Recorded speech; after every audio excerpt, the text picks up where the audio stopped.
नमस्कार, मैं doctor Amit Kesarwani, founder and director अनुसंधान अकेडमी सिविल लाइंस इलाहाबाद। आप सब लोगों का अनुसंधान अकेडमी के यूजीसी नेट जेआरएफ के इस यूट्यूब चैनल पर हार्दिक स्वागत व अभिनंदन है।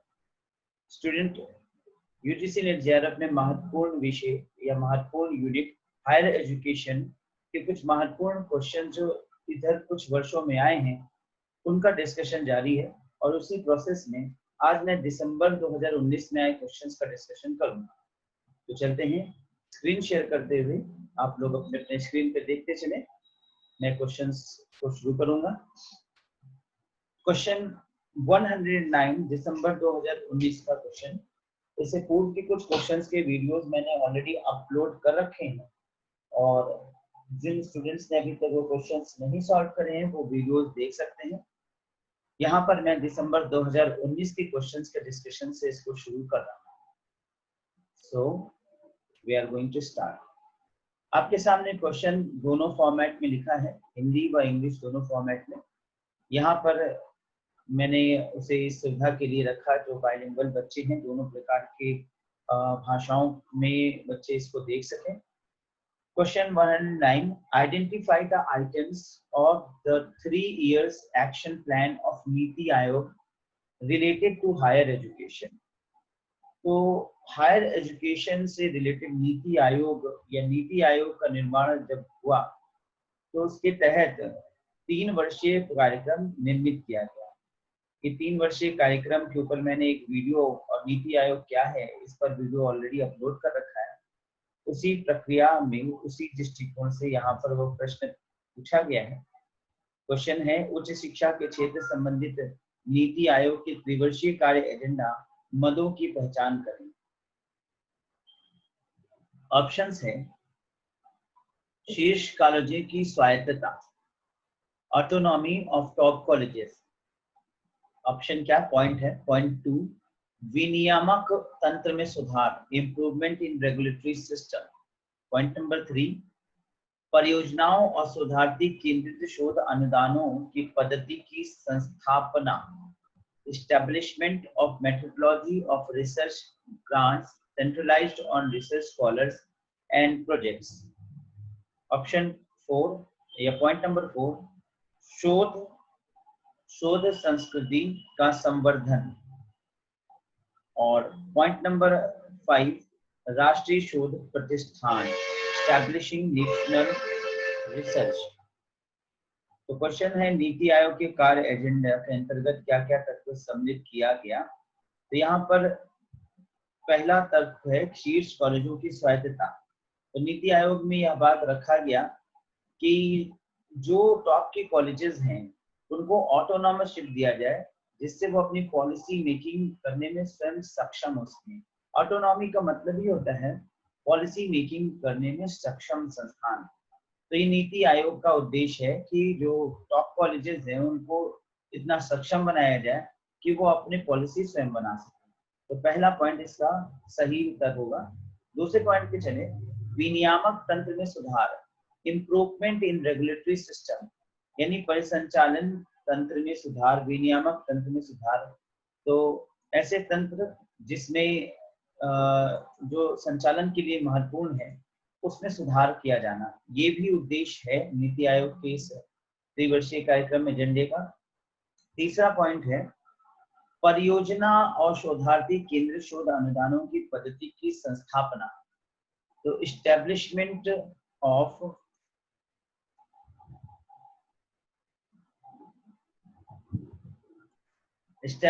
Of methodology of research grants centralized on research scholars and projects.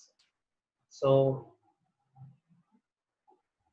यहाँ पर ये भी उद्देश्य है कि परियोजना और शोधार्थियों को शोधार्थी केंद्रित शोध अनुदानों की पद्धति की स्थापना करना। अब यहाँ पर देखिए तो शोध संस्कृति का संवर्धन, शोध संस्कृति का संवर्धन यानी जो अब तक रिसर्च होता आया उसमें सुधार। तो जनरली अब तक जो रिसर्च होता है उसमें सुधार के दृष्टिकोण से कोई ऐसा महत्वपूर्ण एस्पेक्ट नहीं रखा गया इस प्रक्रिया में, इस रिसर्च के इस नीति आयोग के त्रिवर्षीय प्रोग्राम में। इसलिए ये महत्वपूर्ण नहीं है और राष्ट्रीय शोध प्रतिष्ठान या एस्टेब्लिशमेंट ऑफ नेशनल रिसर्च, ऐसा भी कोई नया तथ्य नहीं डाला गया कि नेशनल रिसर्च में के क्षेत्र में कुछ नया एस्टेब्लिशमेंट किया जाए। तो यहाँ पे जो सही उत्तर होगा वो पहला, दूसरा और तीसरा होगा। Autonomy of top colleges, improvement in regulatory system और establishment of methodology of research grant centralized on research scholars and projects. इसका सही आंसर है फर्स्ट, यानी 109 का पहला आंसर। चलते हैं क्वेश्चन नंबर 110। क्वेश्चन नंबर 110 है, which one is non statutory body. Statutory मतलब निकाय, एक सक्षम निकाय, सांविधिक निकाय। सांविधिक और संवैधानिक का मतलब आपको ध्यान होगा, मैंने पहले भी बताया।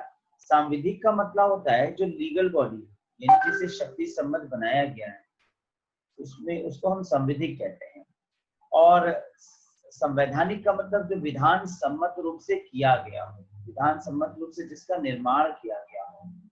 तो विधान सम्मत रूप से जिसका निर्माण किया गया है और संविधान के अंतर्गत जो निर्मित हो, सॉरी मैं बोल गया, स्लिप कर गया। संवैधानिक का मतलब होता है संविधान के अंतर्गत जिससे निर्मित किया गया हो या संविधान में जिसकी व्याख्या की गई हो। तो यहाँ पर प्रश्न संविधान के अंतर्गत व्याख्या होने वाले संस्थानों की नहीं हो रही है, बल्कि संविधान के तहत जो संविधिक यानी लीगल बॉडी के रूप में निर्मित हुए उनके संबंध में। क्वेश्चन है कि कौन सा एक गैर संविधिक निकाय है, यानी कौन सा एक नॉन लीगल बॉडी है, यानी जिसे अभी तक एक पार्लियामेंट के किसी एक्ट द्वारा मान्यता प्राप्त ना हुआ हो, या जिसे निर्माण किया गया जिसका उद्देश्य सरकार को सहायता ही हो, परंतु जिसको एक संविधिक रूप से नहीं निर्मित किया गया, जिसके संबंध में या तो अभी बिल नहीं आया या बिल पास नहीं हुआ। तो अब यहाँ पे देखेंगे 4 विकल्प दिए हैं। पहला है राष्ट्रीय अध्यापक शिक्षा परिषद, national council of teacher education. दूसरा है भारतीय अधिवक्ता परिषद, भारतीय अधिवक्ता परिषद यानी बार काउंसिल ऑफ इंडिया। तीसरा है rehabilitation council of India, RCI, भारतीय पुनर्निवास परिषद। और चौथा है राष्ट्रीय मूल्यांकन और प्रत्यायन परिषद, नैक। 4 विकल्प यहाँ पे दिए हैं। स्टूडेंट्स आप इसका क्या उत्तर देंगे?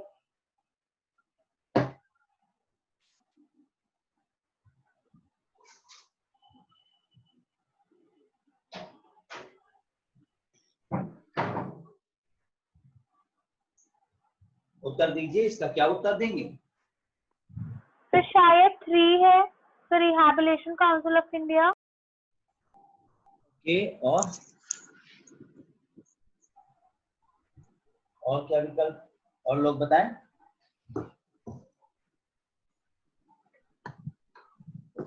Option number 2 sir.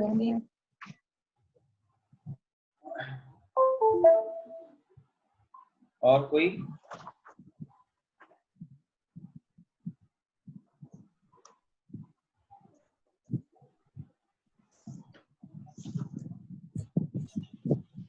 Option 3। Option C. और कोई? Yes sir. Option C. Okay, option 4 पे क्या विचार जा रहा है? सर उससे भी गया था, लेकिन सर वो उसमें नेशनल है ऑलरेडी, तो सर मुझे लगा कि वो नहीं हो सकता। सर 4 ही होगा, ऑप्शन नंबर 4। यहाँ पर आंसर ऑप्शन नंबर 4 है, national accreditation assessment council, NAAC. Actually NAAC जो है वो यूजीसी द्वारा स्थापित एक बॉडी है, ठीक है, और ये यूजीसी के दृष्टिकोण से, यूजीसी के लिए कार्य करने के पॉइंट्स ऑफ व्यू से बनाया गया। इसके लिए कोई बिल नहीं लाया गया था, यूजीसी ने पहले इसकी स्थापना की थी, बाद में इसे शक्ति सम्मत कर दिया गया, परंतु ये यूजीसी का एक ऑटोनॉमस बॉडी हुआ, यूजीसी के लिए कार्य करता है। इसके ये पेरेंट एजेंसी इसकी यूजीसी हुई और उसका ये एक अंग है। यूजीसी का एक अंग होने की वजह से यहाँ पर ये गैर संविधिक बॉडी मानी जाएगी, अर्थात ये आएगी, एसेस करेगा, एक्रीडेट करेगा और आपकी जांच करके आपको ग्रेड डी दे देगा, जिसका मतलब होगा कि नॉन एक्रीडिटेड है। नाउ ये ग्रेड डी देने के बाद वो आपको नहीं शक्ति, उसके पास शक्ति नहीं कि वो आपकी संस्था को क्लोज कर दे, वो इस संबंध में रिपोर्ट यूजीसी को दे देगा। यूजीसी एक शक्ति संबद्ध संस्था है जो कि आपकी संस्था पर एक्शन उठाएगा और ये आपको बैन कर सकता है या आपको पेनल्टी चार्जेस करेगा या सुधार करने के लिए कहेगा, सुधार ना होने पे आपको बंद कर सकता है। इस प्रकार से नैक क्या है, एक नॉन संविधिक नॉन स्टैच्यूटरी बॉडी है।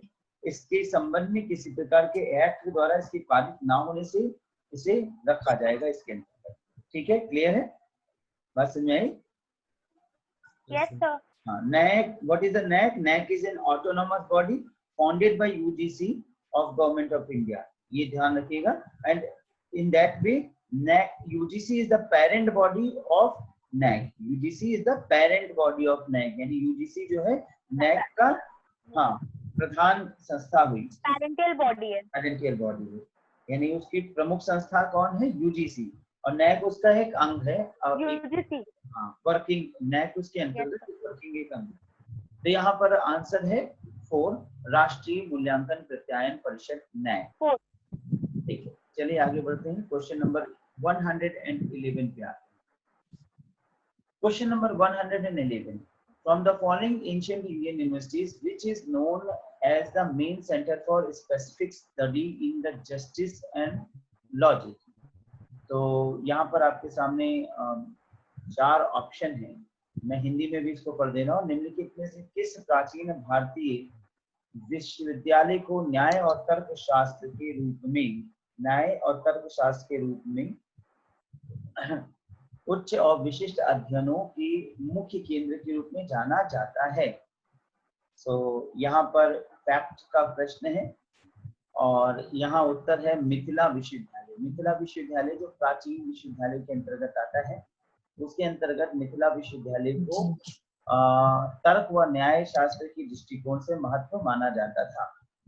चलिए नेक्स्ट क्वेश्चन पे चलते हैं। Question number 112, which one of the following is the base for including yoga in the teacher education curriculum? बहुत ही महत्वपूर्ण प्रश्न है, इस पर सोच विचार कर उत्तर दीजिएगा।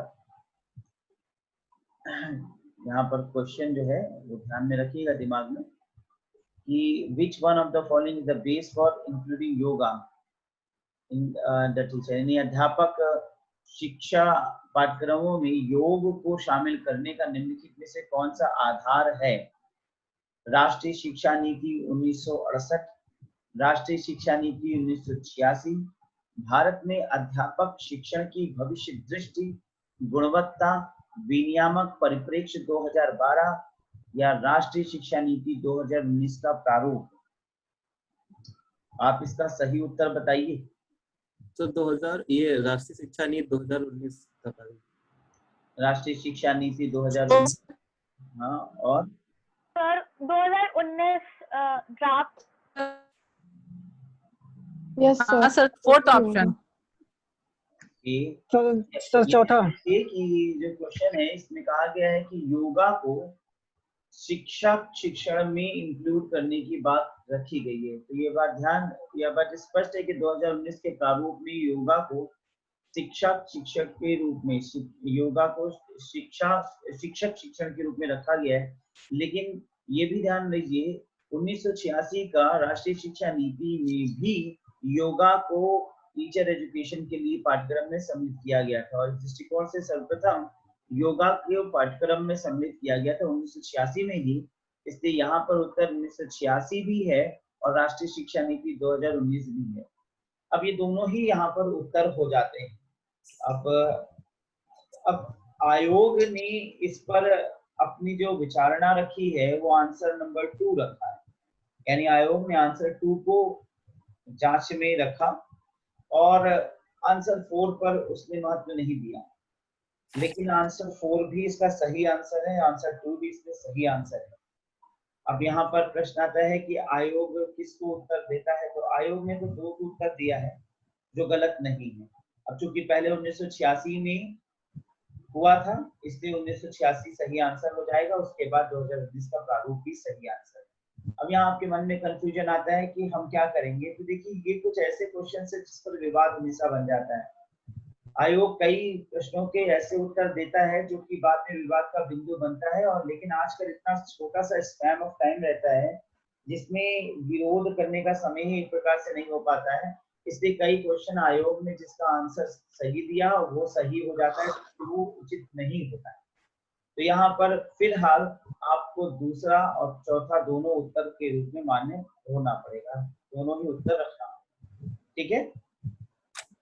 Yes sir.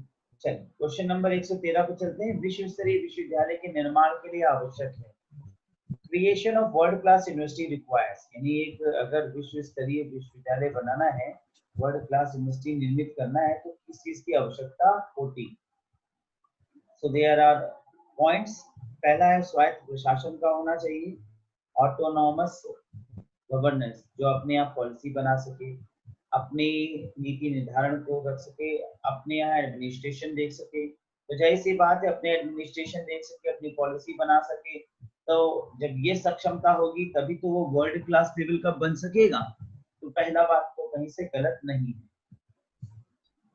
वित्त पोषित केंद्रित, यानी केंद्र द्वारा वित्त का पोषण हो या उसको वित्त अच्छे से प्रोवाइड होता है। तो जाहिर सी बात है वर्ल्ड क्लास यूनिवर्सिटी बनाना है तो बिना फंडिंग के तो कुछ भी नहीं हो सकता। अगर उसे किसी तरीके से फंड को पोषण अच्छे से होगा तो वो विश्व क्लास यानी वर्ल्ड क्लास बन सकता है। तो दूसरा भी इसका पॉजिटिव आंसर है। तीसरा है कंट्रोल ओवर इवैल्यूएशन मैकेनिज्म, मूल्यांकन तंत्र पर नियंत्रण रखने वाला संस्थान। अब देखिए हमें यहाँ से तीन ही ऑप्शंस को ऑप्ट करना है।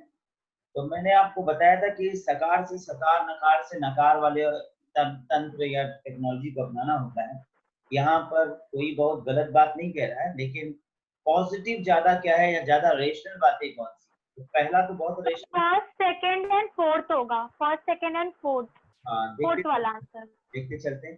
पहला तो बहुत ही पॉजिटिव है, सेकंड बिल्कुल पॉजिटिव है कि बिना फंड के कुछ नहीं हो सकता। तीसरा पॉइंट थोड़ा कमजोर है, पूर्व के दो पॉइंट्स के दृष्टिकोण से देखें कि मूल्यांकन तंत्र पर केंद्रित हो। मूल्यांकन तंत्र पर नियंत्रण होना ठीक है, परंतु ये बहुत ज्यादा महत्वपूर्ण एस्पेक्ट वर्ल्ड क्लास यूनिवर्सिटी के पॉइंट ऑफ व्यू से तीन में लेना है तो नहीं रख पाएंगे। चौथे को देखें इंडिपेंडेंट आउटकम्स, स्वतंत्र परिणाम आते हैं। स्वतंत्र परिणाम का क्या आशय निकलता है? स्वतंत्र परिणाम का आशय जो यहाँ समझ में आ रहा है, समझ में आ रहा है वही दृष्टिकोण से कि वो अपने कार्य, अपने परिणाम को घोषित करने में स्वतंत्र हो, उन पर कोई बाउंडेशन ना हो, यानी वो अपने रिजल्ट्स खुद घोषित कर सकें। पांचवा है appointment of staff by the state machinery. अब appointment of staff by the state machinery का मतलब हो गया कि स्टेट की मशीनरी, स्टेट द्वारा उसके अपॉइंटमेंट हो।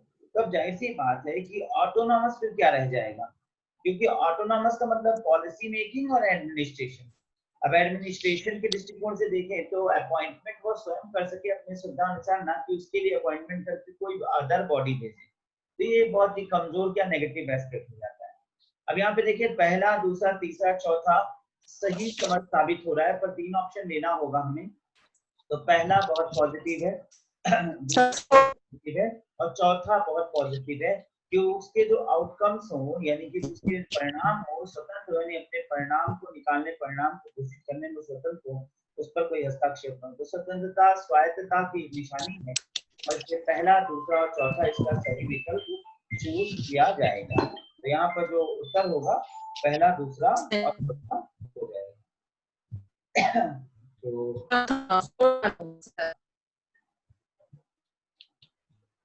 तो पहला, दूसरा और चौथा इसका आंसर होगा। चलिए आगे क्वेश्चन पे आते हैं 114 नंबर पे। In ancient time, which of the following admission methods was revealed in Nalanda University? अब देखिए नालंदा विश्वविद्यालय को मैंने कितना डेप्थ से पढ़ाया था, फिर भी देखिए क्वेश्चन कहाँ से घुस के पूछ रहा है। अब उसमें पूछ रहा है कि नालंदा विश्वविद्यालय में पुरातन काल में नालंदा विश्वविद्यालय में निम्नलिखित में कौन सा प्रवेश विधि अभिभावी था, यानी कौन सा प्रवेश विधि जो है वो लागू था। तो ऑप्शन है यहाँ पे प्रवेश पे परीक्षा यानी एंट्रेंस टेस्ट यानी एडमिशन टेस्ट हुआ करता था। दूसरा ऑप्शन है इंटरव्यू यानी साक्षात्कार लिया जाता था। और तीसरा ऑप्शन है वो यहाँ पर कि उत्तम शैक्षणिक पूर्वव्रत हुआ करता है। तो यहाँ 4 ऑप्शन आपके सामने दिए गए हैं। तो यहाँ 4 ऑप्शन है और चौथा है समकक्षी परिचर्चा। समकक्षी परिचर्चा यानी कि इक्विवेलेंट डिस्कशन होता था। डिस्कशन जो है वो इक्विवेलेंट लेवल पे हुआ जाता था। तो 4 ऑप्शन आपके सामने। क्या उत्तर आप आपको पता है इस संबंध में कि नालंदा विश्वविद्यालय में एडमिशन के लिए क्या प्रोसेस था? सर इक्विवेलेंट डिस्कशन या इंटरव्यू में से कोई हो सकता है, टेस्ट तो मुझे नहीं लगता। लेकिन नालंदा विश्वविद्यालय में ये आपको जान के ताज्जुब होगा कि आज की प्राचीनतम पद्धति जो आज हम आधुनिकतम रूप से जो टेक्नोलॉजी को अपना रहे हैं एडमिशन के लिए, दैट इज एंट्रेंस टेस्ट, वैसे ही वहां प्रवेश परीक्षा हुआ करती थी। थोड़ा ऐतिहासिक प्रश्न पूछ लिया इतिहास के अंतर्गत से जाकर के। तो नालंदा विश्वविद्यालय में प्रवेश परीक्षाएं हुआ करती थी अगर आपको एडमिशन लेना है तो आप समझ सकते हैं कि भारत का कितना बड़ा कैम्ब्रिज है या एडमिशन टेस्ट हुआ करता था। कि भारत के लिए गौरव की बात है कि ऐसे ऐसे शैक्षणिक संस्थान भारत में थे जहां विदेश से लोग आकर एडमिशन टेस्ट दिया करते थे और तब एडमिशन होता था। तो ये था भारत, प्राचीन भारत, नालंदा विश्वविद्यालय। चलिए आगे बढ़ते हैं। क्वेश्चन नंबर 115 पे चलेंगे। At present what are the challenges in India in the field of higher education? बहुत ही सोचने वाला प्रश्न रख रहा है और आपके ऊपर सोचने वाला प्रश्न है। इसे कहा जाता है कि आपको अपने दृष्टिकोण से उत्तर देना है, क्योंकि यहाँ पर कोई रटा रटाया तथ्य नहीं आया है। आपको सोचना है कि भारत में उच्चतर शिक्षा के क्षेत्र में वर्तमान में क्या क्या चुनौतियां हैं। ऑप्शंस पॉइंट्स दिया है। पहला पॉइंट है विस्तार यानी एक्सटेंशन। तो ये एक बड़ी चुनौती है कि उच्चतर शिक्षा का, हायर एजुकेशन का विस्तार कैसे किया जाए, हायर एजुकेशन को कैसे बढ़ावा दिया जाए। अब आप समझ सकते हैं हायर एजुकेशन को बढ़ावा देने के लिए अभी तक कोई पॉजिटिव एनोड हमें नहीं दिखाई दिया है, क्योंकि सर्व शिक्षा अभियान से हमने एलिमेंट्री एजुकेशन और माध्यमिक शिक्षा अभियान से हमने सेकेंडरी एजुकेशन को विस्तार के लिए बहुत कुछ किया, लेकिन हायर एजुकेशन के विस्तार के लिए वास्तव में अभी तक कुछ नहीं हुआ है। अगर हम राष्ट्रीय शिक्षा नीति 2019 के मसौदे को देखें तो इसमें भी कुछ नया उच्च शिक्षा के विस्तार के लिए नहीं हुआ, क्योंकि इसमें भले ही ये कहा गया हो कि 3 से अभी तक जो 6 से 14 वर्ष के लिए एलिमेंट्री एजुकेशन है उसे 3 से 18 कर दिया जाएगा, तो 18 वर्ष तक की आयु तक तो बच्चा सेकेंडरी में ही होता है। तो सेकेंडरी के पॉइंट ऑफ व्यू से देखा जाए तो सेकेंडरी और प्राइमरी और प्री प्राइमरी को मजबूत कर दिया गया, लेकिन हायर के एक्सटेंशन के लिए कुछ भी नहीं रखा गया। हायर के एक्सटेंशन के पॉइंट ऑफ व्यू से हम देखें तो बहुत ही नेगेटिव बात 2019 के जो राष्ट्रीय शिक्षा नीति के मसौदे में कहा गया वो ये कि उच्च शिक्षा में जो शिक्षण की शुल्क होगी वो महंगी कर दी जाएगी। तो इस पर विचार किया जाएगा, क्योंकि ग्रांट और फंडिंग की उतनी आवश्यकता है अगर शिक्षा को क्वालिटी तो बनाना है। तो जाहिर सी बात है एक्सटेंशन तो और बड़ा विस्तार क्या है, और भी ज्यादा पीछे चला जाएगा, क्योंकि जब शिक्षा और भी महंगी हो जाएगी तो सर्वसुलभ सर्वसाधारण के नहीं रह पाएगी। तो एक्सटेंशन एक पॉजिटिव पॉइंट यहाँ पे दिख रहा है, जो कि वर्तमान में सोचनीय मुद्दा है, हायर एजुकेशन को कैसे वृद्धि किया जाए, कैसे बढ़ाया जाए। दूसरा बिंदु है इक्वलिटी। इक्वलिटी का मतलब हो गया साम्यता। तो इक्वालिटी लाना हायर एजुकेशन में ये भी एक महत्वपूर्ण पॉइंट है, क्योंकि ये देखा जा रहा है कि चाहे जहां पर केंद्र या शहरी क्षेत्र में जो विश्वविद्यालय हैं उनका तो क्वालिटी युक्त एजुकेशन हो भी पाता है, लेकिन जो ग्रामीण यानी रूरल क्षेत्र के एजुकेशनल इंस्टीट्यूशंस हैं वहां पर उत्तम शिक्षण की व्यवस्था, इक्वल वैसी शिक्षण की व्यवस्था जैसा कि शहरों में हो रहा है या केंद्रीय विश्वविद्यालयों में हो रहा है वो नहीं हो पा रहा है। तो ये बहुत बड़ा यक्ष प्रश्न है कि इक्वलिटी कैसे लाई जाए। तो इक्वलिटी दूसरा एक एस्पेक्ट हो सकता है। तीसरा है फंड। फंड को तो हम नहीं मान सकते कि हायर एजुकेशन में फंड एक बड़ा चैलेंज है। फंड के दृष्टिकोण से देखा जाए तो रूसा का निर्माण किया गया और यूजीसी फंडित करती है। इसके अलावा स्टेट यूनिवर्सिटीज को लेजिस्लेशन, स्टेट यूनिवर्सिटीज को भी फंडिंग के लिए स्टेट गवर्नमेंट करता है। तो फंड के बहुत से रास्ते हैं। चौथा है एग्जामिनेशन इम्प्रूवमेंट, परीक्षा में सुधार। तो ऐसी कोई चिंतनीय विषय नहीं है कि परीक्षा में कोई कमी है या परीक्षा में बड़ा सुधार होने की आवश्यकता है। तो चौथा भी इतना महत्वपूर्ण एस्पेक्ट नहीं है। पांचवा है एक्सीलेंस, गुणवत्ता, उत्कृष्टता। ये एक चिंतनीय विषय है, क्योंकि हम ये देख रहे हैं कि वैश्विक स्तर पे हमारा एक भी ऐसा शैक्षिक संस्थान नहीं है जो फर्स्ट 100 में आता हो। तो ये बड़ी प्रश्न है कि चाहे हमारे यहाँ एमिनेंस इंस्टीट्यूशंस हो या हमारे यहाँ नेशनल इंपॉर्टेंस के इंस्टीट्यूशन हो या सेंट्रल यूनिवर्सिटी हो, एक भी सेंट्रल यूनिवर्सिटी, एक भी एमिनेंस, एक भी नेशनल इंपॉर्टेंस के इंस्टीट्यूशन फर्स्ट 100 में वर्ल्ड में नहीं आती। यानी कि हमारे यहाँ हायर एजुकेशन में भले ही हमने प्रारंभ किया हायर एजुकेशन नालंदा, तक्षशिला, विक्रमशिला जैसे बड़े उत्कृष्ट विश्वविद्यालय हमारे यहाँ प्राचीन काल में थे, लेकिन वर्तमान में वैश्विक दर्जे का एक भी शैक्षणिक संस्थान नहीं है जो टॉप 100 या टॉप 50 में भी आता हो। इस पॉइंट ऑफ व्यू से देखा जाए तो उत्कृष्टता को बनाए रखना बहुत महत्वपूर्ण एस्पेक्ट है। और छठा है entrance examination. The entrance examination is not a very challenging thing. So there is only 3 points we have to opt. So in that case, we will opt first, second, and fifth. That is Vistar, Samita. Sixth. और answer तो यहाँ fourth, नहीं fourth नहीं, तो third. One, first, second and fifth. Fourth option है। First, हाँ fourth. Fourth option. Yes, sir. Correct. तो यहाँ पर 4 पॉइंट होगा। चलिए हम लोग 116 नंबर क्वेश्चन नंबर 116 पे चलते हैं। देखिए आप देख रहे होंगे कि दिसंबर 19 में कैसे क्वेश्चन आए। सभी नीति आयोग पर क्वेश्चन कर रहे हैं, सभी राष्ट्रीय शिक्षा नीतियों पर क्वेश्चन हो रहा है। राष्ट्रीय शिक्षा नीति की ड्राफ्ट मसौदे पे तो बहुत ज्यादा क्वेश्चन पूछा जा रहा है और बहुत से बच्चों ने कहा सर आप फालतू समय वेस्ट कर रहे हैं, जो ड्राफ्ट को 4-4 पन्ने का ड्राफ्ट दे रहे हैं।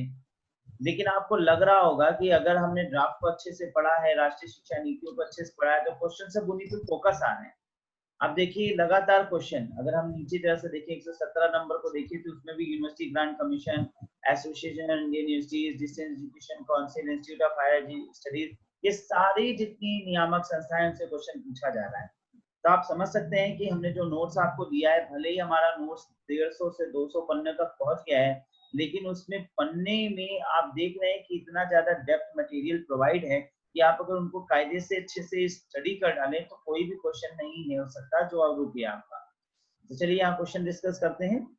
In which of the following it is focused that the management of education is needed to be done under extreme intellectual seriousness, innovative and creative way in the required environment of freedom? तो हिंदी में है, निम्नलिखित में से किसमें इस बात पर बल दिया गया कि शिक्षा का प्रबंधन अत्यधिक बौद्धिक शक्ति, गंभीरता एवं नवाचार तथा सृजनशीलता के लिए अपेक्षित स्वतंत्रता के परिवेश में किए जाने की आवश्यकता है। तो यहाँ पे पॉइंट नंबर 1 राष्ट्रीय शिक्षा नीति 1968, पॉइंट नंबर 2 राष्ट्रीय शिक्षा नीति 1986, पॉइंट नंबर 3 नीति आयोग के त्रिवर्षीय कार्य योजना 2017-18 से 2019-20, पॉइंट नंबर 4 प्रारूप राष्ट्रीय शिक्षा नीति 2019। आप इसका क्या उत्तर देंगे? तो फोर्थ। क्वेश्चन क्या है, निम्नलिखित में से किसमें इस बात पर बल दिया गया शिक्षा का प्रबंधन अत्यधिक बौद्धिक शक्ति, गंभीरता एवं नवाचार तथा सृजनशीलता के लिए अपेक्षित स्वतंत्रता के परिवेश में किए जाने की आवश्यकता है?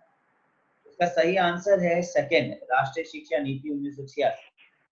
राष्ट्रीय शिक्षा नीति 1986 में संरचनात्मक परिवर्तन किया गया। आपने पढ़ा होगा स्ट्रक्चरल चेंज। स्ट्रक्चरल चेंज का मतलब यहाँ पर बड़ी डेप्थ के साथ है, ग्रेविटी से शिक्षा के प्रबंधन में बदलाव, अत्यधिक बौद्धिकता यानी इंटेलेक्चुअलिटी के साथ शक्ति, गंभीरता, नवाचार यानी क्रिएटिवनेस, सृजनशीलता यानी कुछ नया बनना, नया करना, इन सारे चीजों के साथ जैसी आवश्यकता हो वैसी स्वतंत्रता यानी ऑटोनॉमस लाया जाए। ये सब कुछ 1986 के शैक्षिक नीति के अंतर्गत प्रबलित था, इसलिए सेकंड पॉइंट यहाँ पर सही आंसर है, राष्ट्रीय शिक्षा नीति 1986। क्लियर, समझ में आया आपको? Alright, yes sir. चलिए 117 नंबर पे चलेंगे।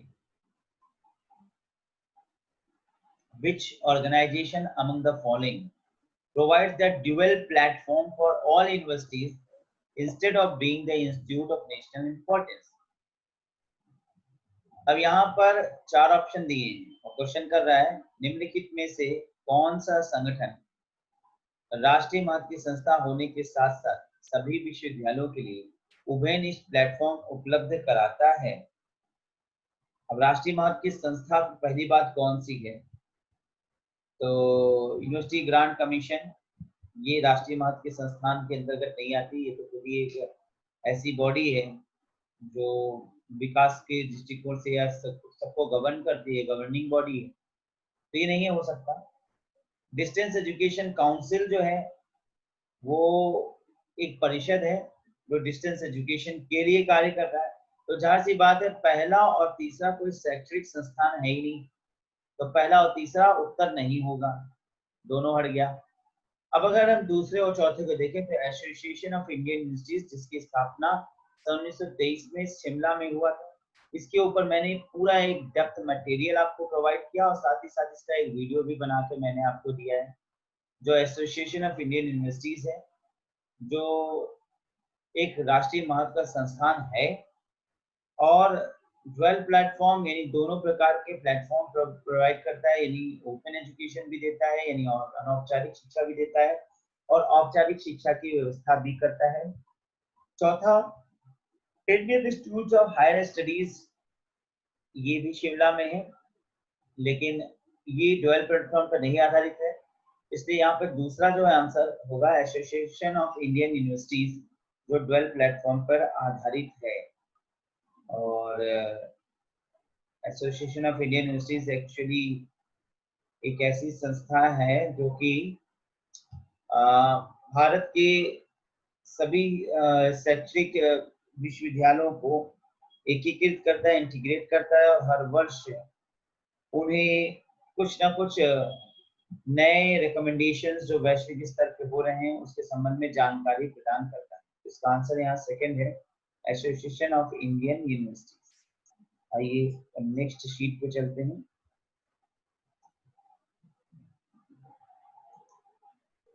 तो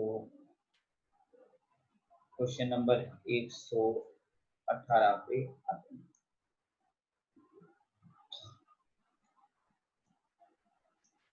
Question number 118. Which of the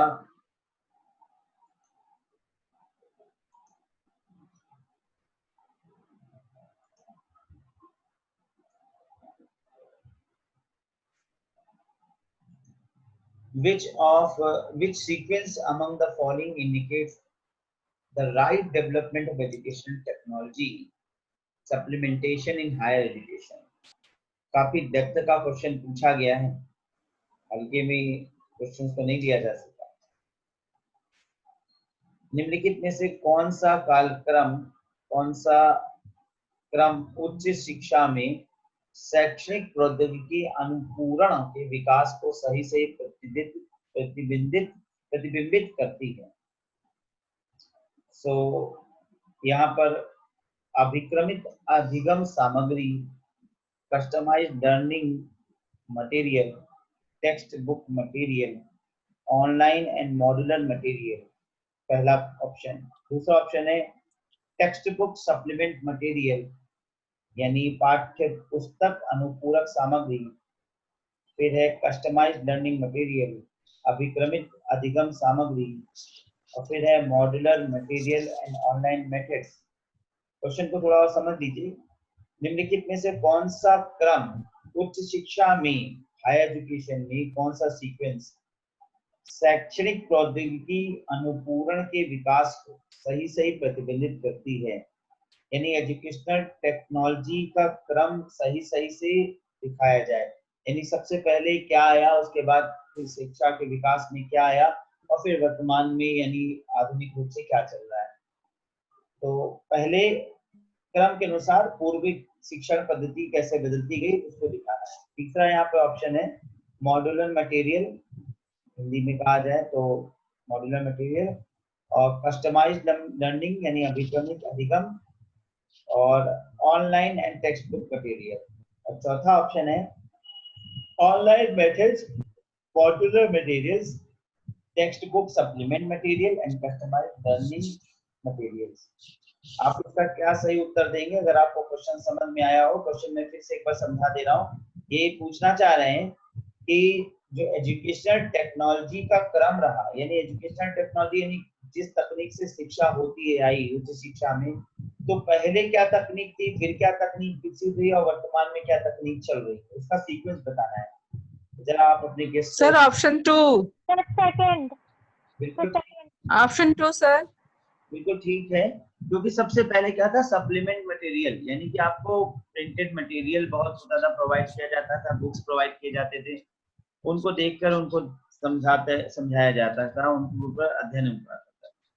इसके बाद कस्टमाइज्ड लर्निंग मटेरियल, फिर कस्टमाइज्ड यानी एक प्रकार से टारगेटेड, जिस जो कहा जाए कि शॉर्टलिस्टेड हो, काफी टारगेटेड हो, और शॉर्ट नोट्स के रूप में पॉइंटेड जो है मटेरियल दिख जाते हैं। तो जाहिर सी बात है, पहले टेक्स्ट बुक यानी पूरी किताब का सिस्टम था, फिर किताब से अब शॉर्ट नोट्स पे आ गए, और अब देखिए तो modular material and online method. Online method का मतलब ही होता है कि भाई आपको, जैसे मैं अभी ऑनलाइन पे क्लास दे रहा हूँ, आप घर बैठे विभिन्न तरीके से घर में अपने मोबाइल और अपने लैपटॉप पर क्लास ले रहे हैं, तो these all are modular material online methods के रूप में रखा जाएगा। तो इस प्रकार से दूसरा क्रम इसका सर्वोपरि क्रम माना जाएगा, और यहाँ पर सेकंड इसका बेस्ट आंसर हो गया। आइए क्वेश्चन नंबर 119 पे चलते हैं।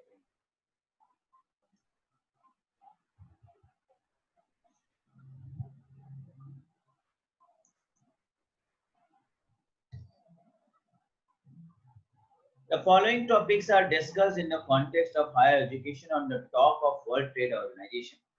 उच्च शिक्षा के संबंध में विश्व व्यापार संगठन की वार्ता में निम्नलिखित विषयों पर चर्चा की गई।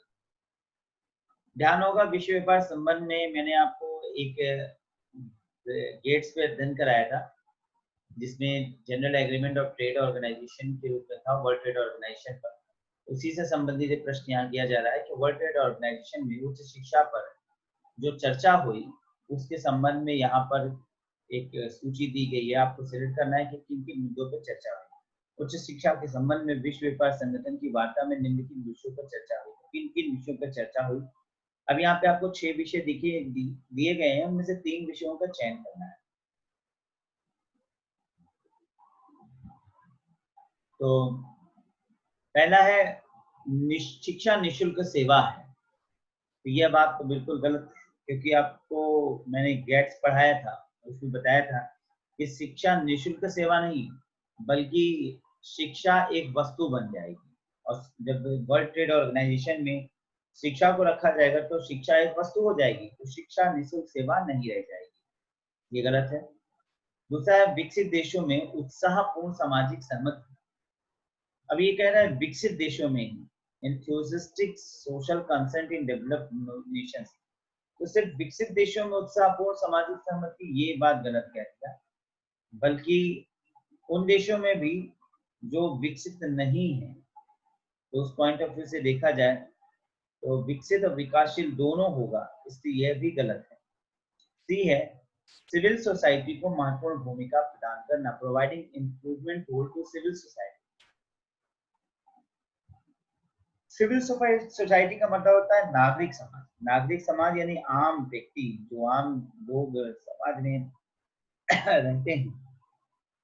तो आम लोग जो समाज में रहते हैं उनको उच्च शिक्षा के क्षेत्र से किसी प्रकार का कोई लेना देना दृष्टिकोण से नहीं होगा।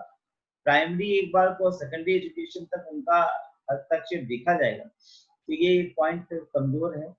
ए बी सी तीनों कमजोर हैं। डी है व्यापार के रूप में शिक्षा, तो ये बात एकदम बुलंद है कि शिक्षा को एक व्यापारिक यानी ट्रेड माना जाएगा। ये है वस्तु के रूप में शिक्षा, ये भी ठीक है कि शिक्षा विल बिकम गुड, यानी एजुकेशन क्या है, वस्तु बन जाएगा, एक ट्रेड की वस्तु, तो ये भी सही है। और एफ है उच्च शिक्षा में सरकारी क्षेत्र का निष्क्रमण, यानी हायर एजुकेशन में गवर्नमेंट का आना, गवर्नमेंटल का प्रवेश कर जाना। तो स्पष्ट है कि यहाँ पर डी ई एफ और सही आंसर है। सही आंसर क्या बना? Fourth. तो बिल्कुल ठीक है। सर ठीक है, आते हैं आगे अगले क्वेश्चन नंबर 120 पे चलते हैं। हीफा, अब आप देख रहे हैं हीफा पे क्वेश्चन किया गया, ये वही हीफा जिसका मैंने आपको स्पेशल नोट्स दिया है। तो मैं नोट देता हूँ तो उसके पीछे जरूर से बात है कि वो महत्वपूर्ण है, उनको हल्के में लेना समझदारी नहीं। दिसंबर 2019 का एक question, the aim of Indian government to establish HIPAA is providing financial support. FIFA उच्चतर शिक्षा वित्तीय अभिकरण की स्थापना के पीछे भारतीय सरकार का उद्देश्य वित्तीय सहायता प्रदान करना है। तो फीफा का उद्देश्य किस क्षेत्र में है? ये देखना है कि वित्तीय सहायता किस क्षेत्र में प्रदान करने के लिए। पहला ऑप्शन है देश के प्रमुख संस्थानों की अवसंरचना में सुधार। तो देश की प्रमुख संरचना में अवसंरचना में सुधार है।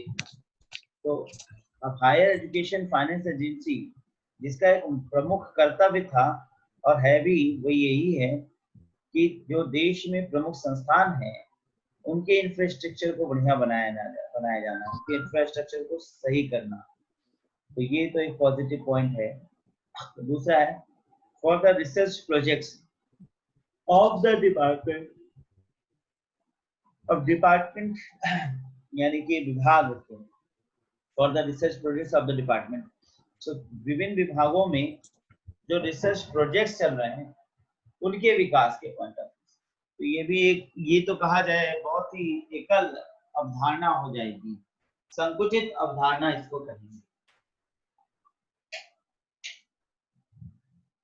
ये पॉइंट कमजोर एस्पेक्ट है, संकुचित अवधारणा है। तीसरा देखें भारतीय और विदेशी विश्वविद्यालयों के बीच शोध सहयोग हेतु, तो for the research aids between Indian foreign universities. ये तो ऐसा हीफा में कहीं मेंशन नहीं है कि विदेशी विश्वविद्यालयों के बीच में सहयोग होगा, ये गलत है। चौथा है for the research aids between Indian institution and industries, ये बिल्कुल गलत है, इंडियन इंस्टीट्यूशन और इंडस्ट्रीज नहीं। यहाँ पे स्पष्ट आंसर है पहला, और देश के प्रमुख संस्थानों की अवसंरचना में सुधार हेतु हीफा का उद्देश्य है। क्लियर है? Yes, sir. Yes sir. चलिए आते हैं अगले क्वेश्चन पे। क्वेश्चन हमारा 121, विश्वविद्यालय का दर्जा पाने के लिए आवेदन करने की इच्छुक संस्था को कम से कम अस्तित्व में रहना चाहिए। An institution desiring of applying for deemed to be university status must have been in existence for at least। वैसे तो डीम्ड विश्वविद्यालय भारत में खोलने बंद हो गए हैं, यानी डीम्ड विश्वविद्यालय भारत में देखा जाए तो ना के बराबर है। या कहा जाए अब डीम्ड विश्वविद्यालय की जब तक मामला कोर्ट में चल रहा है तब तक नए डीम्ड विश्वविद्यालय नहीं खोले जाएंगे, ऐसा सुप्रीम कोर्ट का आदेश है। लेकिन डीम्ड विश्वविद्यालयों की जो मान्यता मिलने का स्वरूप है, एक नॉर्म्स है, उसमें एक महत्वपूर्ण एस्पेक्ट है कि कोई भी संस्थान डीम्ड विश्वविद्यालय तभी घोषित हो सकता है जब वो कम से कम 20 सालों से रन कर रहा हो।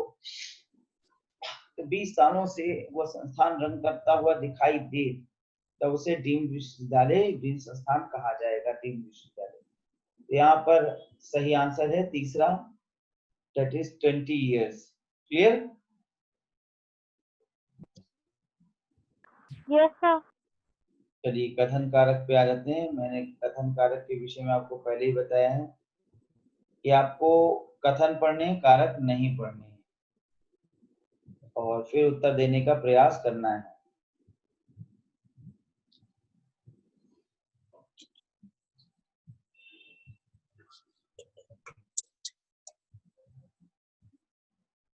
assertion government not giving priority to higher education is linked to not being funded by the government. इसका हिंदी अगर पढ़ें तो उच्च शिक्षा को सरकार द्वारा प्राथमिकता नहीं दिया जाना इसे सरकार द्वारा वित्त पोषित नहीं किए जाने से जुड़ा है। तो यह बात सही है। तो अगर उच्च शिक्षा को सरकार द्वारा प्राथमिकता नहीं दिया जाएगा तो एक प्रकार देखा जाए तो सरकार द्वारा वित्त पोषित नहीं किया जाना है।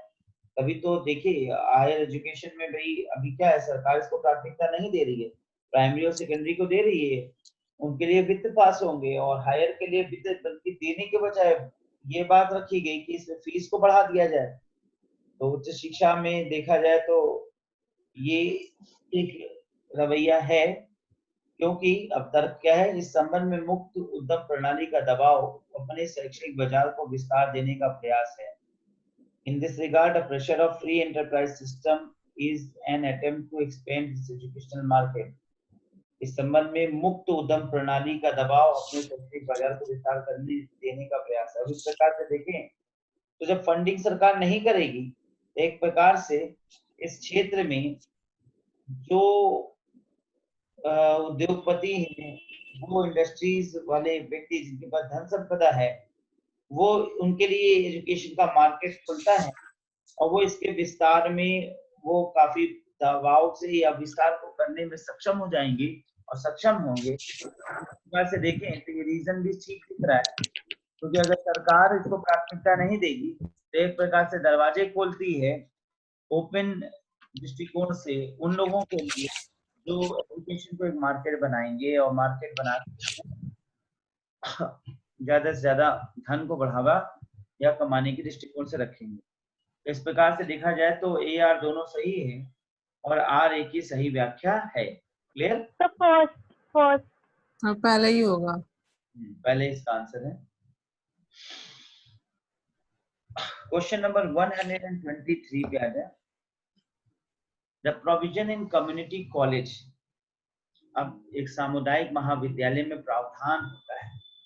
सामुदायिक महाविद्यालय का मतलब किसी एक कम्युनिटी पर केंद्रित महाविद्यालय अगर खोला गया है तो क्या प्रावधान होता है? पहला एकल प्रवेश सिंगल एडमिशन, दूसरा समवर्ती प्रवेश कॉन्करेंट एडमिशन, तीसरा सेल्फ फाइनेंस सिस्टम स्वावित्त पोषित प्रणाली, चौथा घर पर शिक्षण टीचिंग एट होम। तो इसमें क्या उत्तर देंगे? Sir B. बिल्कुल ठीक है, क्योंकि बाकी तीन देखिए एकल प्रवेश कोई ऐसा नहीं महत्व है कि सिंगल प्रवेश केवल अपनी कम्युनिटी को प्रवेश किया जाए, ऐसा नहीं है। स्वावित्त पोषित प्रणाली ये भी कम्युनिटी कॉलेज से रिलेटेड नहीं होता। घर पर शिक्षण ये भी कम्युनिटी कॉलेज नहीं है। समवर्ती प्रवेश, समवर्ती मतलब यहाँ पे समवर्ती का क्या सेंस निकलेगा? कॉन्करेंट का क्या मतलब होता है, क्या बताएंगे? बताइए। सर तुरंत क्या है कॉन्करेंट एडमिशन?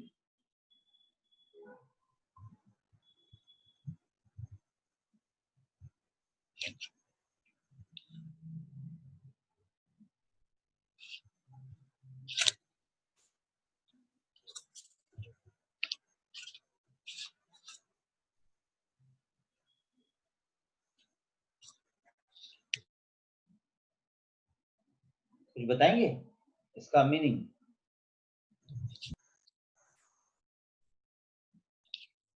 सर जो जैसे मिसलेनियस या कहते हैं एक्स्ट्रा शायद simultaneous.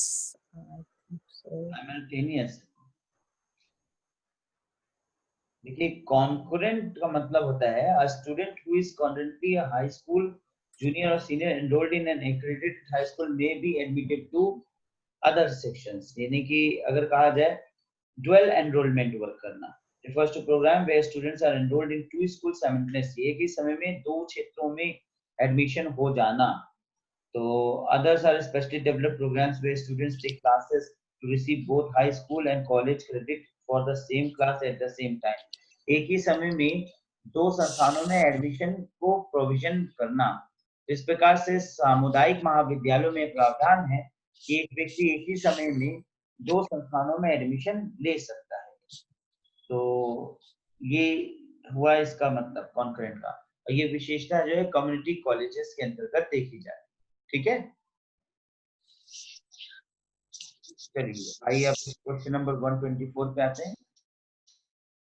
In higher education system the Rashtriya Uchchatar Shiksha Abhiyan has the aim to achieve the following. बताइए, ये क्वेश्चन फिर एक बार रूसा से पूछ लिया गया। क्वेश्चन बार बार जो है अकूट में है, ये क्वेश्चन आपके विकल्प में रखा है।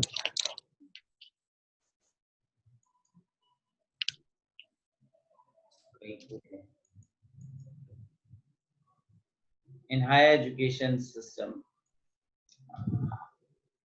अब देखिए दिख रहा होगा, उच्चतर शिक्षा प्रणाली में राष्ट्रीय उच्चतर शिक्षा अभियान निम्नलिखित को प्राप्त करने का लक्ष्य रखता है। तो इक्वलिटी को जरूर बनाए रखने का लक्ष्य रखता है, अभिगम्यता यानी एक्सेसिबिलिटी यानी प्रचार को बढ़ावा देने को, विकास को, ये भी बनाए रखता है। 50% का ग्रॉस एनरोलमेंट रेशियो, जाहिर सी बात है अभी भारत में 50% का ग्रॉस एनरोलमेंट रेशियो का कोई लक्ष्य नहीं रखा गया। रूसा का लक्ष्य कितना रखा गया था, कोई बताएगा? राष्ट्रीय उच्चतर शिक्षा अभियान का लक्ष्य क्या रखा गया था, कितना ग्रॉस एनरोलमेंट रेशियो था? 30% रखा गया था, अगर आपको याद हो। और एक्सीलेंस यानी उत्कृष्टता को बनाए रखना जरूरी है। तो समता, अभिगम्यता, उत्कृष्टता, ए, बी और डी, इसका सही आंसर है तीसरा। क्लियर? Yes sir. आइए क्वेश्चन नंबर 125 पे चलते हैं।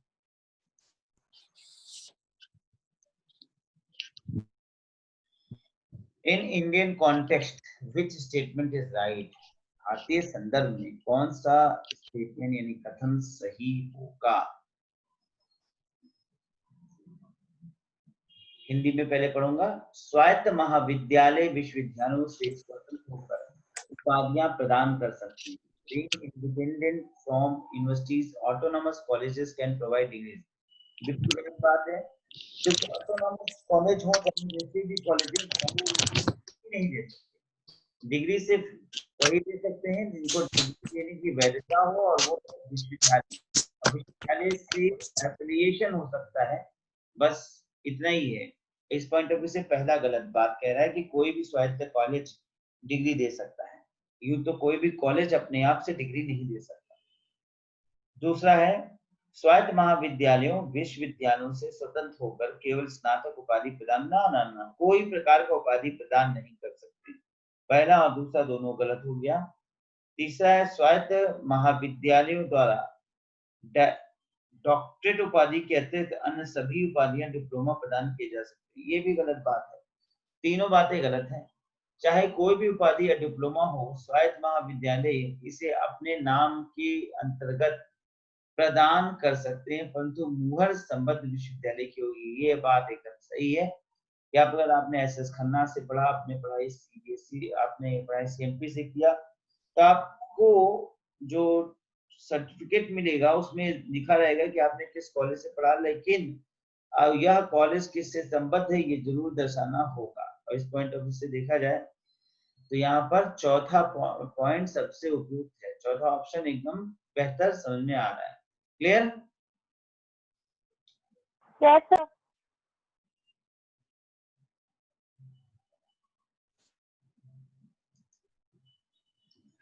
अब आए question number 126। The main obstacle in accessibility of higher education in India is। अब भारत में शिक्षा की अभिगम्यता में मुख्य अवरोधक है। हायर एजुकेशन के बढ़ने में सबसे ज्यादा प्रमुख कौन जिम्मेदार है? तो हमेशा से विकल्प होगा। हाँ विकल्प है, इसको शॉर्ट कर देते।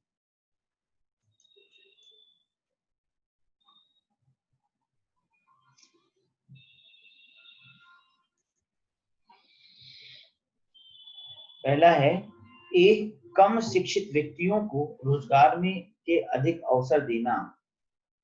तो कम शिक्षित व्यक्तियों को रोजगार में अधिक अवसर देना, इस पॉइंट ऑफ व्यू से देखा जाए तो कहीं से भी हायर एजुकेशन विरोधी नहीं है, विरोधी नहीं है ये। ठीक है, तो ये ए नहीं होगा। बी है सरकारी नीतियां। सरकारी नीतियां भाई कभी भी विरोधी नीतियां नहीं बनती हैं, तो ये बात भी गलत हो गया।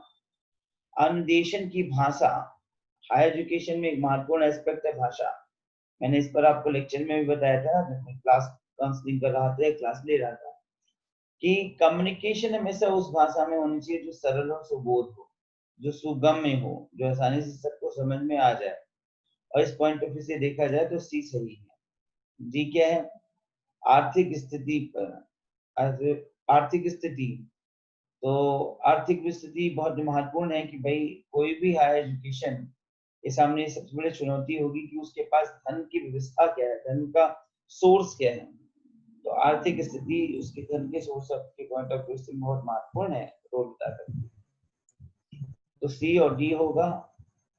अगर हम यहीं पे चले तो विदेशी विश्वविद्यालयों से प्रतिस्पर्धा, ये अभी तक भारत में नहीं डाला गया। और अब देखें तो समाज में आर्थिक, समाज में महिला संबंधी भेदभाव, महिला संबंधी भेदभाव एक समस्या है। और इस प्रकार से देखें 3 ऑप्शन सिलेक्ट करना है। बिल्कुल तीसरा है सी, डी और एफ। इस पर तीसरे वाले में, थर्ड में उत्तर जा रहा है। थर्ड। बिल्कुल थर्ड ही होगा।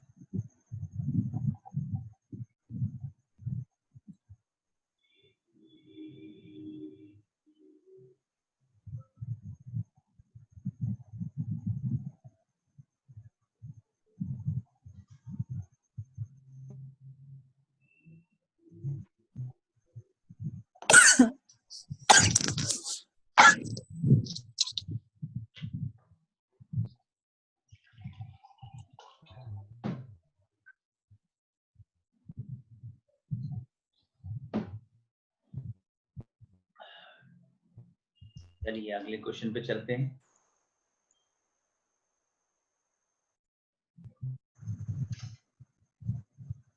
अगला क्वेश्चन है, according to GATS general agreement और ट्रेड गेट्स, मैंने आपको पढ़ाया था गेट्स के विषय में, trade and services, general agreement related to trade and services, the topic of higher education should be under home. GATS व्यापार और सेवाओं के संबंधी सामान्य समझौते के अनुसार उच्च शिक्षा विषय किसके अंतर्गत है, उच्च शिक्षा को किसके अंतर्गत रखा जाएगा। ए डोमेस्टिक गवर्नमेंटल एरिया, घरेलू सरकारी क्षेत्र, बिल्कुल नहीं, घरेलू सरकारी क्षेत्र यानी घरेलू क्षेत्र के अंतर्गत नहीं होगा। दूसरा है डोमेस्टिक प्राइवेट एरिया, घरेलू निजी क्षेत्र, ये कोई विशेषता ही नहीं हुई। नॉन ट्रेड एरिया, गैर व्यापारिक क्षेत्र, बिल्कुल नहीं, जब व्यापार के अंतर्गत रखा गया है तो गैर व्यापारिक कहाँ से हो सकती है, गलत बात। और चौथा है ग्लोबल मार्केट प्लेस, वैश्विक। तो अब भाई ग्लोबल मार्केट प्लेस के पॉइंट ऑफ व्यू से देखा जाए तो GATS का यह रोल हो सकता है कि वो वैश्विक बाजार से भारत को कनेक्टिविटी बनाए और शिक्षा को एक व्यापारिक दृष्टिकोण प्रदान कर सके। ग्लोबल मार्केट प्लेस, अब यहाँ पर सबसे उपयुक्त आंसर होगा वो होगा चौथा, इंग्लिश में चौथा कर लीजिए, चौथा ग्लोबल मार्केट प्लेस। फिर एक बार कथन कारक के क्वेश्चन आ रहे हैं। कथन कारक के question, question number 128।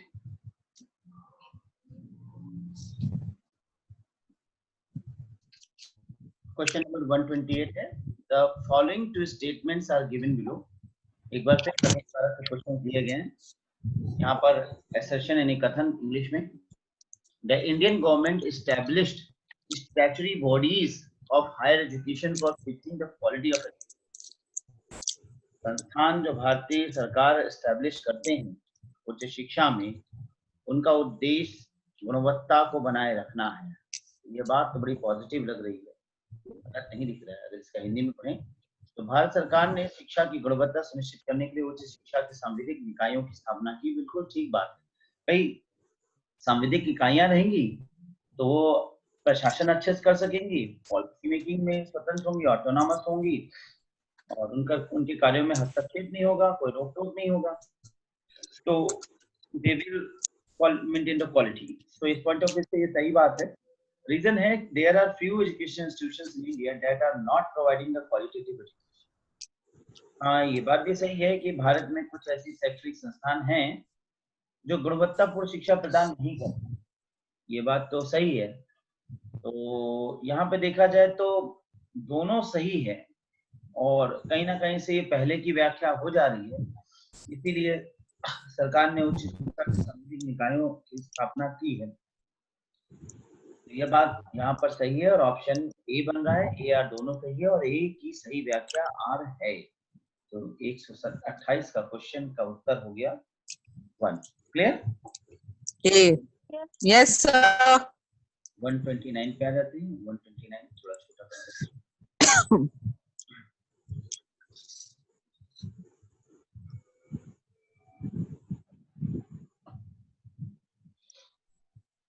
Choose the following alternative features that make open universities a non-traditional university. निम्नलिखित में से ऐसे वैकल्पिक विशेषताओं को चुनिए तो मुक्त विश्वविद्यालयों को गैर पारंपरिक विश्वविद्यालय बनाती हैं। तो कूट भी है इसमें, ऑप्शंस भी। तो मुक्त विश्वविद्यालयों को गैर पारंपरिक विश्वविद्यालय बनाती हैं। शिक्षण और ज्ञानार्जन के नवाचारी तरीके। तो ये बात ठीक है कि बहुत से इनोवेटिव मेथड्स अपनाती हैं ओपन यूनिवर्सिटीज जो हैं। Make open universities non traditional, innovative way of teaching and acquiring knowledge. तो सही है, भाई बहुत से नए इनोवेटिव तरीके अपनाती है टीचिंग को बढ़ावा देने के लिए, ज्ञानार्जन होने के लिए। तो ये सही पॉइंट है। ठीक है, देखें प्रवेश पाठ्यक्रम मूल्यांकन के नवाचारी तरीके। नवाचारी यानी नई तकनीक, नए रास्ते अपनाती है, इनोवेटिव रास्ते अपनाना। तो प्रवेश पाठ्यक्रम मूल्यांकन के नए रास्ते अपनाती है। ये बात भी सही है, भाई ट्रेडिशन से हटके होगा तो नवाचार तो होगा ही होगा। तो इनोवेशन हो रहा है, ए और बी में सही है। क्या है? आधुनिक संप्रेषण अपनाता है। ये बात भी ठीक है कि आधुनिक संप्रेषण तकनीक को अपनाता है। कम्युनिकेशन का नया तकनीक, जैसे अभी मैं आपसे बात कर रहा हूँ थ्रू दिस आईसीटी टेक्नोलॉजी, तो ये आधुनिक तकनीक का डी है। शिक्षकों का मित्रवत व्यवहार। तो ये कोई ऐसा नहीं कह सकते कि ट्रेडिशनल व्यवस्था में नहीं होता, Not necessary. ट्रेडिशनल व्यवस्था में भी ये होता है। तो यहाँ पर सेकंड ही ऑप्शन इसका बेस्ट आंसर है। तो right answer is Yes, sir. A. चलिए आगे बढ़ते हैं। फिर एक बार मैच द फॉलोइंग और ओल्ड ट्रेडिशन से क्वेश्चन है। हिस्टोरिकल प्लेस और किस लिए जाने जाते थे? ठीक है, तो देखिए एक बार मैंने आप लोगों को जो पढ़ाया हुआ है वो फिर काम आ रहा है। यहाँ पर सारी चीजें एकदम एग्जैक्ट काम आ रही हैं जितना पढ़ाया गया है। तक्षशिला जाना जाता था, तक्षशिला जाना जाता था, उज्जैन जाना जाता था। उज्जैन तो खगोल शास्त्र के लिए जाना जाता था, ये बात क्लियर है। सारनाथ बौद्ध शिक्षा, एज यू नो। पेंटिंग के लिए। तो D3 है और C2, और D3 और C2 में अगर हम चले जाएं तो चौथा आंसर हो जाता है। क्लियर? चौथा। बिल्कुल बिल्कुल। चलिए ये हो गया। 131 पे आते हैं। फिर कथन कारक आ गया। ये कथन कारक तो बहुत ज्यादा पूछे जाने थे। 130 थोड़े बड़ा कर दो।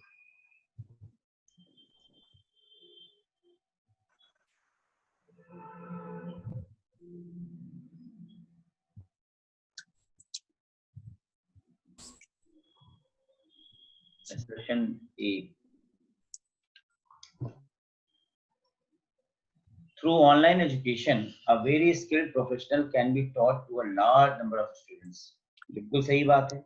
ऑनलाइन एजुकेशन के माध्यम से बड़े पैमाने पर शिक्षण स्टूडेंट्स को शिक्षित कर सकता है। सही है, क्योंकि online learning helps in development of critical thinking in students as compared of offline teaching. गलत बात। ये कह रहे हैं कि ऑनलाइन लर्निंग जो है हिंदी में तो क्योंकि ऑनलाइन शिक्षण लाइन शिक्षण की तुलना में छात्रों में आलोचनात्मक सोच के विकास में मदद करता है। ऐसा कुछ नहीं है कि ऑनलाइन शिक्षण से ज्यादा क्रिटिकल थिंकिंग विकसित होती है। आलोचनात्मक चिंतन का मतलब होता है गहराई से सोचना। आलोचना का मतलब बुराई करना होता है, परंतु ऐसे स्थानों पर आलोचनात्मक मतलब होता है बहुत ही डेप्थ में सोचना। तो डेप्थ में सोचने का विकास केवल ऑनलाइन से होता है ये नहीं कहा जा सकता। तो ये बात गलत है और ये सही है। ये सही है और गलत है। इसका सही उत्तर तीसरा। ठीक है, क्लियर? आप लोग तो नहीं सो गए? नहीं सर। 132 पे चलते हैं। Select the time period in which India became the center of Buddhist education. तो आप बस इसका उत्तर झट से दे दीजिए, मुझे ज्यादा कहने की जरूरत नहीं है। 5वीं सदी शरारती जब नालंदा अपने पीक पे था तो वो था गुप्त काल, golden stage of Indian dynasty. Clear? गुप्त काल जो है वो ऐसी डायनेस्टी फर्स्ट होगा गुप्त काल। गुप्त पीरियड जो है भारत का एक गोल्डन स्टेज माना जाता है, स्वर्णिम। शिक्षा के पॉइंट ऑफ से भी स्वर्णिम था, क्योंकि इसी समय नालंदा विश्वविद्यालय की स्थापना हुई। विक्रमशिला भी से पहला आंसर होगा। Which among the following took the first initiative to set up UGC? The independence period. ध्यान से सोचिएगा, मैंने आयोग पढ़ाए हैं आप लोगों को। कौन सा सज्जन साई था? बताइए, सज्जन साई बोलिए। लॉर्ड कर्जन 1905 में 1903 में उन्होंने इस बात के सुझाव दिया था कि यूजीसी होनी चाहिए। ठीक है ना? Yes, sir. इन्हें सज्जन साई भी कहा जाता है। हे भगवान, फिर एक बार क्रम पूछ लिया, आयोग पूछ लिया, आयोग आयोग आयोग डेट सब याद कर डाली। आयोग से एक क्वेश्चन आ रहा है। 134 निम्नलिखित आयोगों का समूह कालक्रम के अनुसार बताइए। फर्स्ट है राधा कृष्णन आयोग, सबसे पहले आया। फिर मुदालियार आयोग और कोठारी कमीशन। कोठारी कमीशन तीनों में सबसे लास्ट में था। ठीक है, और राधा कृष्णन आयोग 1948, मुदालियार 1952, कोठारी कमीशन 64-66। क्लियर? कोई दिक्कत? कोई दिक्कत? सर आंसर कौन सा होगा? आंसर कौन? सेकंड ऑप्शन होगा राधा कृष्णन आयोग 1947 में था, मुदालियार आयोग 64-66। Clear? Okay sir. Okay sir. आइए 135 और इसमें select such institution which has not been authorized to award degrees as per UGC Act 1956। 1956 के तहत जिन्हें ऐसे संस्थाओं का चयन कीजिए जिन्हें यूजीसी अधिनियम 1956 के तहत डिग्री प्रदान करने की प्राधिकृत नहीं किया गया। सीधी सी बात है, यहाँ पर आप देखें तो डीम्ड यूनिवर्सिटी डिग्री प्रदान कर सकती है, एफिलिएटेड कॉलेज, फेडरल कॉलेज प्रदान कर सकती हैं, और कौन नहीं कर सकता, प्राधिकृत नहीं किया गया। लेकिन डिग्री प्रदान करने के दृष्टिकोण से कॉलेजेस कभी नहीं दे सकते। फेडरल कॉलेज और एफिलिएटेड कॉलेज ये नहीं दे सकते, और भाषा के आधार पर अल्पसंख्यक भाषा के आधार पर भी संस्थान खोलेंगे तो वो डिग्री नहीं देते। तो ए, सी और डी, तो ए, सी और डी ढूंढ लीजिए। ए, सी, डी यानी चौथा विकल्प इसका आंसर होगा। क्लियर? Yes sir. अब तो ये बहुत कॉन्सेप्ट क्लियर हो चुका होगा आप लोगों को, कोई डाउट नहीं रहता ना इसमें इन बातों पर। बहुत डिस्कशन हुआ है लंबा इस टॉपिक पर, तो कोई डाउट नहीं रहना चाहिए। चलिए आते हैं क्वेश्चन नंबर 136।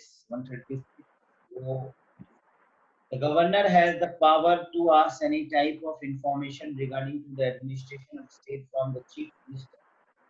गवर्नर को यह अधिकार है, राज्यपाल को राज्य के प्रशासन के बारे में मुख्यमंत्री से किसी भी प्रकार की सूचना मांगने की शक्ति है। Yes, sir. है. सही है, सर है। कल को यह शक्ति है, क्योंकि governor is the actual head of state administration. क्या बात गलत है? सर राज्यपाल ये गलत है. वास्तविक मुखिया नहीं होता। A is right but R is wrong. और ए सही है, आर गलत। आंसर है तीसरा। ठीक। सर गवर्नर को सिर्फ बैठा दिया जाता है सर, वो कोई काम नहीं करता। Exactly, sir. अब देखिए, गवर्नर और राष्ट्रपति ऐसी सिचुएशन होती है जो कि आपातकाल में जो प्रमुख रूप से बात होता है। जैसे आप राज्यसभा को देखते हैं तो साधारण दिनों में वो एक्टिव नहीं, लेकिन आपातकाल हो तो वो एक्टिव हो जाता है। तो राज्यसभा है, गवर्नर है, राष्ट्रपति, ये सब कुछ ऐसी सेकेंडरी, इनको प्राइमरी कहा गया है, लेकिन इनको एक दूसरे स्थान पे रख दिया गया है कि जब देश में प्राथमिक स्थितियां, प्राथमिक जो बॉडीज है अपना काम ठीक से ना करें, क्योंकि सीएम अगर अपना काम ठीक से नहीं कर रहा है, ऐसा लगता है कि राज शासन जो है व्यवस्थित नहीं है, तो गवर्नर इतना शक्तिशाली है कि वो राष्ट्रपति को यह कह सकता है कि यहाँ का शासन उचित नहीं है, अतः यहाँ पर राष्ट्रपति शासन लागू कर दिया जाए। ये अधिकार गवर्नर का बहुत बड़ा अधिकार है। इस पर एक राज्य सरकार गिर सकती है। राज्य सरकार जो लोकतांत्रिक बहुमत से आई है, उस लोकतांत्रिक बहुमत की शक्ति वही समाप्त कर सकती है। इस प्रकार से एक व्यक्ति राज्य के शासन पर नियंत्रण रखने लगता है। इस प्रकार से यहाँ पर गवर्नर की शक्ति है, परंतु साधारण दिनों में नहीं, असाधारण दिनों में। ठीक है। Yes, sir. चलिए, मैच द फॉलोइंग एक बार फिर वही आयोग, भैया क्या करें, इतनी ये 4, 5, 10 जो आयोग हैं इनको रट डालिए। मैं क्या कहूँ इन लोगों को। कमीशन एक तरफ, रिकमेंडेशन। कमीशन ने क्या संस्तुतियां की हैं, तो कमीशन और रिकमेंडेशन को देखते हैं। तो पढ़िए राधा कृष्ण आयोग, और यहाँ पर पहले सीधा सीधा देख लेते हैं संस्तुतियां, तो उससे समझ में आएगा।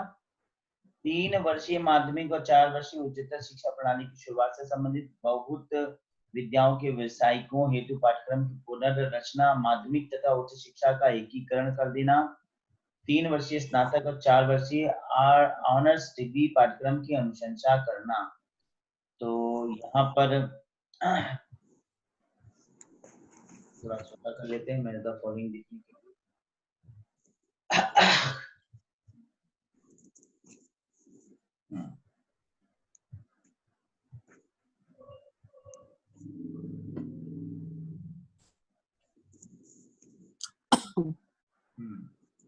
तो मैच करिए।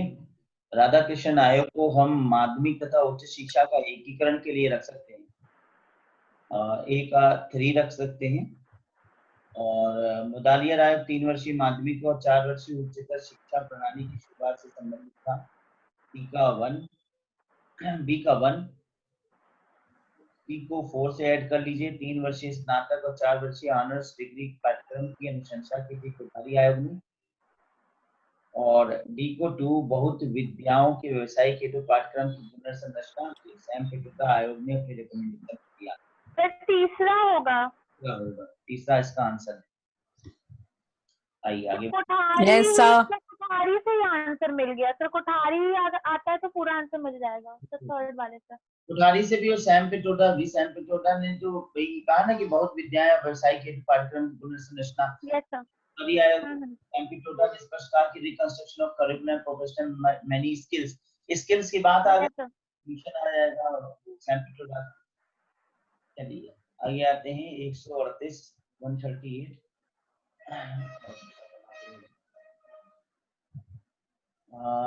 in educational institutions generally students have group journals, magazines, and they write in them regularly.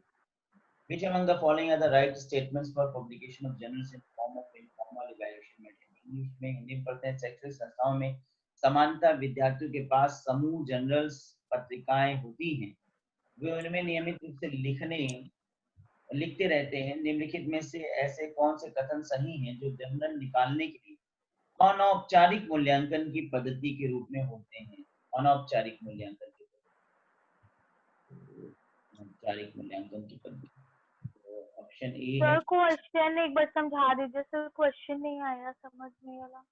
Question कह रहा है कि यहाँ पर शैक्षणिक संस्थानों में सामान्यतः विद्यार्थियों के पास समूह जर्नल्स पत्रिकाएं होती हैं।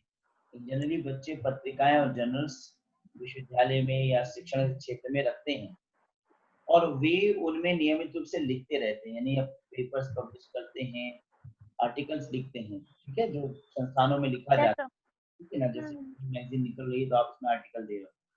निम्नलिखित में से कौन से कथन सही हैं जो जर्नल निकालने के लिए अनौपचारिक मूल्यांकन की पद्धति के रूप में? अनौपचारिक का मतलब है इनफॉर्मली, यानी कोई फॉर्मल रूप नहीं है पर इनफॉर्मली रूप से ये चीजें होना चाहिए। ऑप्शन पढ़े तो अब समझ में आ जाएगा ये बात, ठीक है। तो यह एक ऐसा उपकरण है जो विद्यार्थियों को अपने विचार और अभिमत प्रकट करने का अवसर प्रदान करता है। बिल्कुल ठीक है, जैसे आप स्कूल में एग्जाम में लिख रहे हैं ना, तो यहाँ पर आप अपने विचार को दे रहे होते हैं और इस प्रकार से अनौपचारिक रूप से आपके विचार आगे आते हैं, प्रकट होते हैं, अपनी सोच को आप रखते हैं। ये एकदम ठीक है। बी है, अभी तक उन्होंने क्या सीखा है उसे प्रदर्शित करने का अवसर होता है। हाँ, ये भी सही है, ये भी सही है सर। ए एंड बी होगा। आंसर तो क्लियर ही हो गया। तीसरा है विकल्प बी, सी क्या है? Only A and B sir. दबाव से बढ़ने का एक तरीका। ये कोई ऐसा बात नहीं है आपको वो दबाव में रखा गया था तब बोलने का मौका दिया था तो आप पूरा उड़ेल दिए। ये कोई बहुत इंपॉर्टेंट एस्पेक्ट नहीं है। दी है या प्राधिकारी में अपने विवादों को सुलझाने का उपकरण है। अरे बाप, अपने विवाद, अपने प्रॉब्लम्स को सॉल्व करने के लिए, और मतलब जो आपके अथॉरिटीज से जो विवाद चल रहे हैं उनके लिए आप अपने आर्टिकल्स लिखें। अपने विश्वविद्यालय, अपने महाविद्यालय के संबंध में आप बुराई लिखेंगे तो जाहिर सी बात वो छपेंगी। कुल मिलाकर के सी और डी तो कहीं नहीं, तो यहाँ पर बस ए और बी परफेक्ट आंसर है। क्लियर है? ए और बी होगा। Yes sir. आइए 139 पे चलते हैं, बहुत नियर है। हम लोग 145 क्वेश्चन तक आज पहुंच जाएंगे, विजय गति को प्राप्त कर लेंगे, ये सारे क्वेश्चंस खत्म हो जाएंगे। 139 during the period of 4 Vedas students were sent to Vedic school after which of the following sanskar? 4 वेदों के पीरियड में कौन सा संस्कार खत्म होने के बाद बच्चों को स्कूल शिक्षा ग्रहण करने की इजाजत मिलती? तो आपको पता होगा उपनयन संस्कार। उपनयन संस्कार सर पता नहीं क्या बोला के बाद सर, ही फर्स्ट वाला। बच्चों को पढ़ना लिखना कलम पकड़ाया जाता था, जो 7 वर्ष की उम्र से शुरू होता था। लेकिन आज तो देखिए सरकार भी आंसर क्या होगा? उसका आंसर 1 ओके सर। वैदिक पीरियड में माना जाता था 7 वर्ष की। सर इसमें एक ही आंसर है। हाँ, 7 वर्ष के जब बच्चे हो जाते थे तो उन्हें जो है वैदिक शिक्षा दिया जाता था, पठन पाठन शुरू होती थी, पढ़ाई शुरू होती थी। लेकिन आधुनिक युग में देखा जाए तो 3 वर्ष से ही बच्चों को पढ़ाई शुरू करा दिया जाता है। काका काका खेलना कूदना बंद करा दिया जाता है, मारा पीटा जाता है कि पढ़ो पढ़ो पढ़ो पढ़ो। तो अब तो सरकार ने भी स्वीकार कर लिया और 3 से लेकर के 6 तक pre early childhood care system चलाएगी। चाइल्डहुड केयर सर, हाँ सर। सरकारी तकनीकी इसी पर आश्रित है कि 3 से 6 साल के लिए जो बच्चों का स्वतंत्रता थी वो भी भंग हो जाएगी। अब सरकार अगर फ्री एजुकेशन देगी उसमें और नर्सरी प्राइमरी स्कूल ऐसे खोलेगी जो प्री प्राइमरी के लिए होगा, तो लोग उसमें अपने बच्चों को भेजेंगे। तो गरीब घर के भी बच्चे हो चाहे सिंपल परिवार से लोग हों, वहां पर जबरदस्ती जाएंगे छोटे छोटे बच्चों पर, ज्यादा शोषण होगा। तो मिलाकर के उपनयन संस्कार इसका आंसर है। क्लियर? सर एक क्वेश्चन है सर। Yes, सर मैं राइट सर आरटीई के बारे में पढ़ रही थी सर, राइट टू एजुकेशन। सर उसमें नर्सरी से लेकर सर 8 तक ही सिर्फ पढ़ाई को फ्री देते हैं जो आरटीई वाले होते हैं वीकर सेक्शन में। नर्सरी से लेकर 8 तक की पढ़ाई के लिए आरटी में वही रखा है ना, 6 से 14 वर्ष तक के लिए। तो 6 से 14 वर्ष से ही हो पाएगा ना, उसके बाद नहीं हो पाएगा। इसलिए 14 से 18 ऐड किया जा रहा है। तो पहले ये था कि सीनियर सेकेंडरी तक देते, सीनियर सेकेंडरी नहीं देते थे।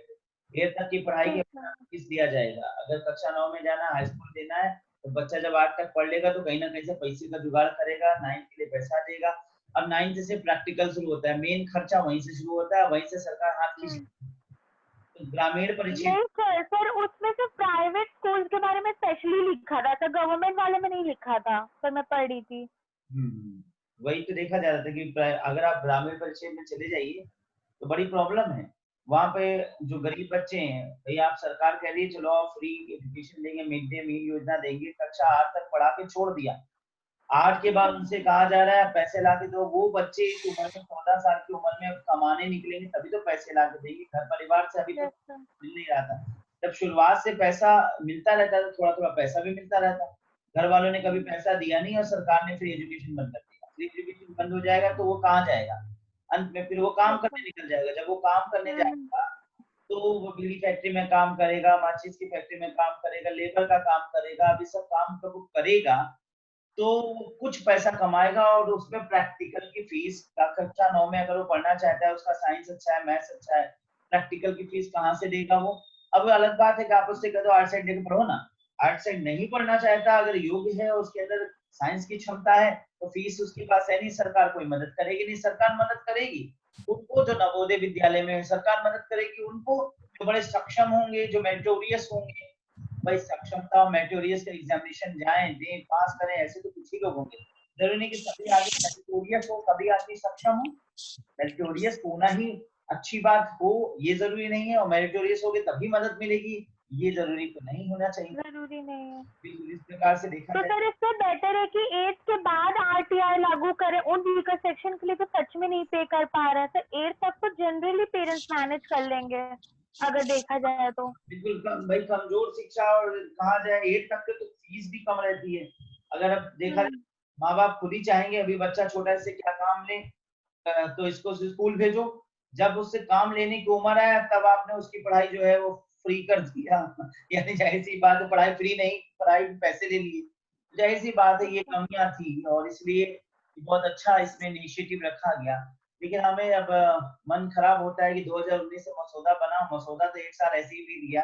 अब अरे कोरोना काल आ गया और पहली तो वही एजुकेशन जो नॉर्मल एजुकेशन वही नहीं हो पा रहा है, तो ये कब होगा। कोरोना काल खत्म होगा, फिर सरकार इलेक्शन 2024 में है तो 2024 से पहले इसको लागू करेगी तो क्या करेगी, ये सब केवल पेपर वर्क बन के रह गया है। हाल फिलहाल तो अभी जो हमारा सेकेंडरी लेवल का छात्र है वो झेल ही रहा है। चलिए फिलहाल आगे बढ़ते हैं, क्वेश्चन नंबर 140 पे चलते हैं। To meet the demands of the market economy, economics से क्वेश्चन है, ठीक है।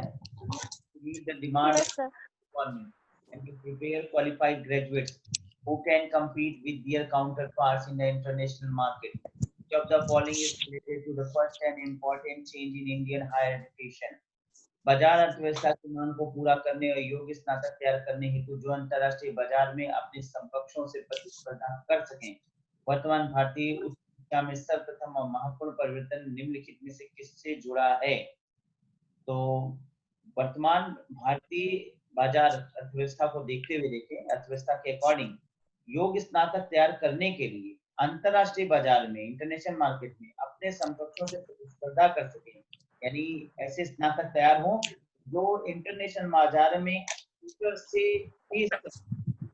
वर्तमान में सर्वप्रथम महत्वपूर्ण परिवर्तन करने की आवश्यकता है। तो ऐसा क्या बदलाव किया जाए जिससे कर सके।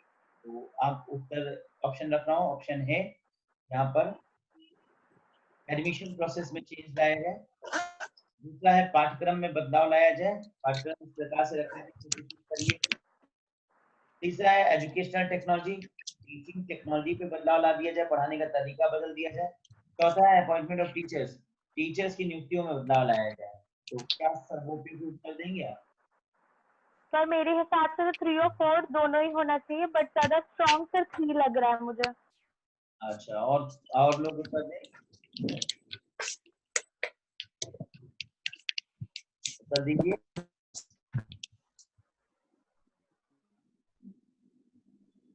क्वेश्चन को फिर से समझिएगा, क्वेश्चन क्या कह रहा है। क्वेश्चन कह रहा है कि बाजार अर्थव्यवस्था की मांग को पूरा करने और योग्य स्नातक तैयार करने हेतु, यानी आज के डिमांड के अनुसार अगर विश्व में वैश्विक अर्थव्यवस्था के दृष्टिकोण से देखें, ठीक है ना, तो योग्य स्नातक तैयार करना है, ऐसे स्नातक तैयार हो जो अंतरराष्ट्रीय बाजार में, अंतरराष्ट्रीय बाजार यानी इंटरनेशनल लेवल पर, यानी जो इंटरनेशनल लेवल पर अपने समकक्षों से प्रतिस्पर्धा कर सके, यानी इंटरनेशनल लेवल पे प्रतिस्पर्धा तभी कर सकते हैं जब इंटरनेशनल लेवल का करिकुलम हम पढ़ के गए होंगे। बात को समझिएगा, पॉइंट समझिएगा। अगर इंटरनेशनल Yes, sir. आप नेट पास हो जाते हो, आप यहाँ भारत में पढ़ा सकते हो, पीएचडी कर सकते हो, भारत में पढ़ा सकते हो। लेकिन अगर आपको मान लीजिए हम कैम्ब्रिज में भेज दें, आपकी इंग्लिश अच्छी है और आप कैम्ब्रिज चले जाओ, लेकिन क्या कैम्ब्रिज में जाने के बाद आप वही करिकुलम देखेंगे जो भारत में था? वहां आप देखेंगे कि नहीं सर, आप इकोनॉमिक्स से और इतनी डिफरेंट ऐसे ऐसे सिद्धांत पढ़ाए गए जो कि आपको पढ़ाई नहीं गए और आपके करिकुलम में ऐड ही नहीं किया गया। तो आप इंटरनेशनल बाजार से कैसे अपने आप को कॉम्पीट करोगे, कैसे फेस करोगे, इन सारे point of yes view. Sir, तो करिकुलम बहुत इंपॉर्टेंट है। क्लियर? यस जी sir. Yes, sir. बाकी एजुकेशनल टेक्नोलॉजी चाहे हम ऑफलाइन पढ़ाते हैं चाहे ऑनलाइन पढ़ाते हैं, अगर हमारा करिकुलम वैश्विक स्तर पे होगा तो पढ़ाई तो अच्छा होगा ही। और टीचर्स के अपॉइंटमेंट में क्या है, टीचर्स के अपॉइंटमेंट में दुरुस्तता लाया जाए, चाहे जैसा है इसको स्ट्रॉन्ग रखा जाए, तो भी टीचर अच्छे ही आने चाहिए, उसमें कोई गलती और कमियां तो है नहीं। एडमिशन प्रोसेस से कोई मतलब नहीं है कि हम ऐसे बच्चों का एडमिशन है जो योग्य हो, अभी ये तो गलत बात है। हम तो आज जो हमारे एंट्रेंस प्रोसेस होता है उसी को गलत मानते हैं। एडमिशन में एंट्रेंस क्यों रखते हैं? जितने लोग आवेदन करें सरकार को उतने लोगों के लिए महाविद्यालय खोल देना चाहिए। बस जितने आवेदन आए उन सब का एडमिशन होना चाहिए। अगर इलाहाबाद यूनिवर्सिटी में 10,000 लोगों ने बीए में एडमिशन के आवेदन दिए हैं तो सरकार का ये कर्तव्य है कि द्रुत गति से एक यूनिवर्सिटी, 2 यूनिवर्सिटी, 4 यूनिवर्सिटी खोल दे या कॉलेजेस खोल दे और उन सबकी पढ़ाई कराए। बस यस एडमिशन प्रोसेस जो है ये यहाँ पर नहीं होगा। आंसर इसका होगा second, curriculum. Curriculum. Yes. Yes, sir. चलिए अगला क्वेश्चन पे चलते हैं। Which intellectual among the following returned back with himself religious book from the Nalanda University and wrote about the architecture of this university? निम्नलिखित में से कौन विद्वान नालंदा विश्वविद्यालय से धर्म ग्रंथ अपने साथ वापस ले गए और इस विश्वविद्यालय की वास्तुकला और अधिगम के बारे में लिखा? तो यहाँ पर 4 ऑप्शन है। किंग हुआन, कोरिया के जिंग टोंगजांग, कोरिया के जोंगसांग, चाइना के झूना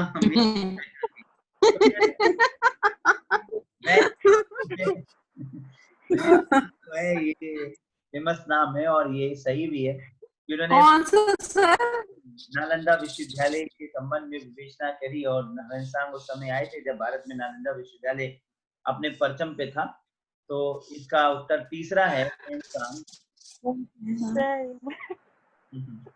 Chuanjiang. हाँ, देखिए अभी एक बात मेरे मन में आई थी, मैंने कहा आप लोगों से चर्चा करूं। एक प्रश्न उठता है कि सरकार जो है ये कह रही है कि आप चाइनीज प्रोडक्ट मत लीजिए, चाइनीज हम बंद कर दें, और सरकार कह रही है और अन्य विकल्प उनको ले लीजिए। चलिए सरकार के अनुसार चले तो हम अन्य विकल्प में क्या ले लें? कोरिया का प्रोडक्ट ले लें, सैमसंग है साउथ कोरिया का, वो ले लें, यस सर। ठीक है ना? चलो अच्छा है, ले लिया। लेकिन इसके बाद भी क्या पैसा मेरे पास थोड़ी आएगा, भारत का पैसा कहाँ जाएगा? कोरिया के पास जाएगा। बात को सोचिए। सर एकदम सही सर, हमारे पास सर कहीं नहीं रहा। आज हम क्या देख रहे हैं, हमारा भारत परेशान क्यों है? हमारा गवर्नमेंट परेशान है कि उसके पास पैसा नहीं है। इकोनॉमी वीक थी कि दो सप्ताह भी सरकार खिला नहीं पाई, 2 महीना वो आर्थिक तंगी झेल नहीं पाई, तुरंत कोलैप्स हो गई। 20 लाख हजार करोड़ रुपए लाख उसको कहाँ गायब कर दिया समझ में नहीं आया, और ये दिखा दिया कि 270 रुपए 3,000 रुपए में गायब हो गया। यानी 3,000 यानी कि 3 ट्रिलियन इकोनॉमी में 270 अरब करोड़ रुपए वो खत्म हो गए, गायब हो गए। तो खत्म हो गए, यानी अगर हम साल भर चले तो हमारा सारा जितना बचत खत्म हो जाएगा। तो बचत बढ़ाने की जरूरत है। तो सरकार ने बचत बढ़ाने के लिए क्या रास्ता निकाला? पेट्रोल का दाम बढ़ा दिया। सरकार ने क्या रास्ता निकाला? हर चीज को महंगा कर देंगे। तो महंगा कर देंगे, पेट्रोल का दाम बढ़ा देंगे, इससे सरकार की कमाई हो जाएगी। तो सरकार कमाई क्यों नहीं बढ़ाती? मुझे नहीं समझ में आता सरकार कमाई क्यों नहीं बढ़ाती। सरकार को खुद ये सोचना चाहिए कि आज के टाइम में ऑनलाइन की डिमांड है और हर व्यक्ति एंड्रॉइड मोबाइल ले, ये मजबूरी हो गई है उसकी।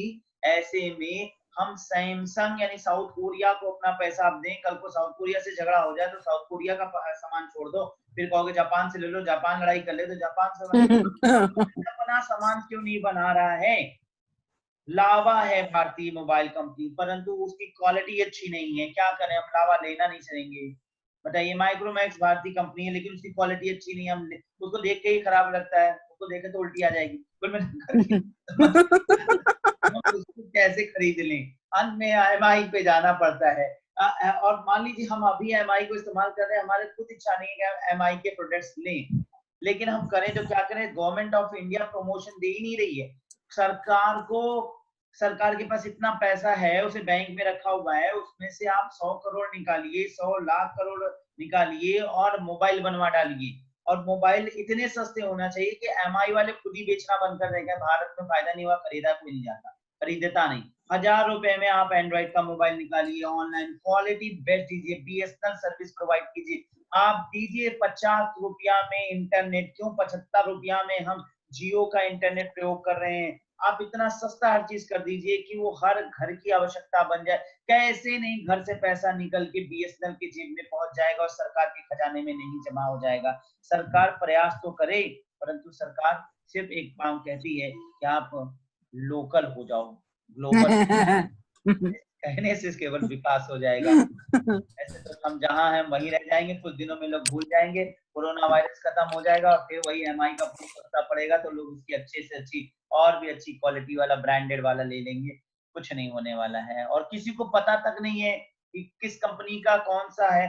भारतीय मोबाइल भी कौन है उसका भी प्रचार प्रसार आप नहीं करते हो। लोग जाएं इंटरनेट पे पढ़ें और ढूंढे भारतीय क्या है, तब जाके लें। तो ऐसे कैसे काम चलेगा? How will you develop? कैसे देश का सर उसका भी रीजन है सर, हमने अपने कमोडिटी के लिए कभी कैंपेन की ही नहीं जितनी दूसरी कंट्री के कमोडिटी के लिए कैंपेन की है।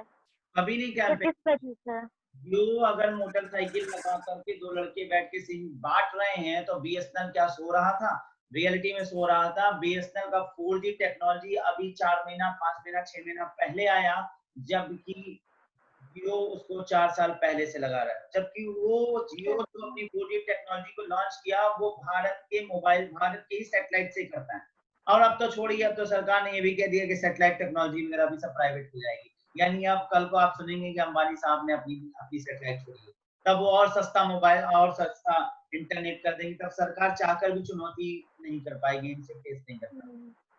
सारा पैसा और आने वाले दिनों में प्राइवेट सेक्टर के पास चला जाएगा, और इतना चला जाएगा कि सर अभी है पैसा इंडिया में सर, जो रिजर्व फॉरेन रिजर्व है बहुत ज्यादा हाई है सर लास्ट ईयर से, तो न्यूज में है, लेकिन सर हमारी कन्वर्टेबिलिटी पावर ही नहीं है सर, इसलिए हमने उसको कन्वर्ट ही नहीं किया है। हमारे पास खूब पैसा है, धन है, उसका सही उपयोग करिए। बैंक में पैसा रखने से कभी विकास नहीं होगा। बैंक में रखकर मर जाए तो आप विकास नहीं करेंगे। 1 करोड़ रुपए का लगाइए, इन्वेस्ट कीजिए, तो आपके मरने तक 10 करोड़ बन जाएगा, 20 करोड़ बन जाएगा, 1 अरब बन जाएगा। अब वही सरकार का 1 अरब बन जाएगा। बस कहा है, देख सोच रहा हूँ कि अपनी जो कि कोई विकास के लिए नहीं कराया जा रहा है। खैर, हाँ क्या कहा जाए, मेरी बातें तो सुनता नहीं कोई। चलिए आगे बढ़ते हैं। 142 क्वेश्चन क्या है? बीच among the national skill framework राष्ट्रीय कौशल ढांचे से संबंधित है। कुछ आवाज आ रही है? निम्नलिखित में से कौन राष्ट्रीय कौशल अर्हता ढांचे से संबंधित है? तो देयर 4 ऑप्शन। क्षमता आधारित ढांचा, that is capability based framework, technology based framework यानी प्रौद्योगिकी आधारित ढांचा, तीसरा है इकोनॉमिक डेवलपमेंट बेस्ड फ्रेमवर्क, और चौथा है मूल्यांकन आधारित ढांचा। तो नेशनल स्किल एलिजिबिलिटी फ्रेमवर्क वास्तव में क्षमता आधारित ढांचा है। ये मैंने आपको जब फर्स्ट है, मैंने आपको नेशनल स्किल एलिजिबिलिटी फ्रेमवर्क पढ़ाया है, उसमें इसे कैपेबिलिटी बेस्ड फ्रेमवर्क बताया है, क्षमता आधारित ढांचा है। इसका पहला उत्तर पहला होगा। 43 पे आ जाइए। प्रत्येक राज्य में से राज्य उच्च शिक्षा परिषद की स्थापना की अनुशंसा निम्न में से किसने की है? Which among the following recommended the establishment of state council for, स्पष्ट है यहाँ पर उत्तर आप क्या देंगे बताइए। राज्य state council for higher education का रिकमेंडेशन किसने दिया? प्रत्येक राज्य में राज्य उच्च शिक्षा परिषद की स्थापना की recommendation, report of estimate committee, review committee of UGC national policy of education और रिपोर्ट ऑफ यूजीसी कमिटी। तो इसका सही आंसर है तीसरा, नेशनल पॉलिसी ऑफ एजुकेशन 1986। इसीलिए 1986 के राष्ट्रीय शिक्षा नीति को शिक्षा में संरचनात्मक परिवर्तन कहा जाता है। ठीक है ना, क्लियर? चलिए आइए आगे बढ़ते हैं 144 पे। निम्नलिखित में से कौन सा मैसिव ओपन ऑनलाइन मंच है जिसका निर्माण भारत सरकार के मानव संसाधन विकास मंत्रालय द्वारा किया गया? Which among the following is a massive open online course platform created by the Ministry of Human Resource Development, Government of India? इसका उत्तर आप लोग फटाक से दीजिए, आपसे उत्तर क्या आशा करते हैं? स्वयं, बिल्कुल ठीक है स्वयं। और देखिए ये हर बार क्वेश्चन पूछा जा रहा है स्वयं। बिल्कुल ठीक है। क्वेश्चन नंबर 145 पे आते हैं। निम्नलिखित में से कौन यूजीसी का संविधिक प्रकार है, लीगल फंक्शन माना जाएगा? विश्वविद्यालय में शिक्षण संकाय की नियुक्ति करना कभी नहीं। विश्वविद्यालय में शिक्षण संकाय की नियुक्ति विश्वविद्यालय स्वयं कर लेते हैं या विश्वविद्यालय या उच्च शिक्षा डिपार्टमेंट करते हैं, हायर एजुकेशन डिपार्टमेंट करता है। तो ये विश्वविद्यालय यूजीसी का काम नहीं है। विश्वविद्यालयों में परीक्षा के संचालन को नियंत्रित करना ये विश्वविद्यालय होगा। इसमें ऑप्शंस नहीं है, इसमें हमें एक ही विकल्प लेना है, चारों को पढ़ के समझा जाए। विश्वविद्यालयों में परीक्षा के संचालन को नियंत्रित करना नहीं, बल्कि यहाँ पे कह सकते हैं कंडक्ट कराना नहीं होता, समझ लेना, control the conduct of examination in universities नहीं होता। तीसरा है विश्वविद्यालय में शिक्षण और अनुसंधान के मानक को निर्धारित करने और बनाए रखने होगा। Determine and maintain the Standards of teaching and research in university. Standards ये बनाएगा और शैक्षणिक संस्थानें उसको कंडक्ट कराएंगी।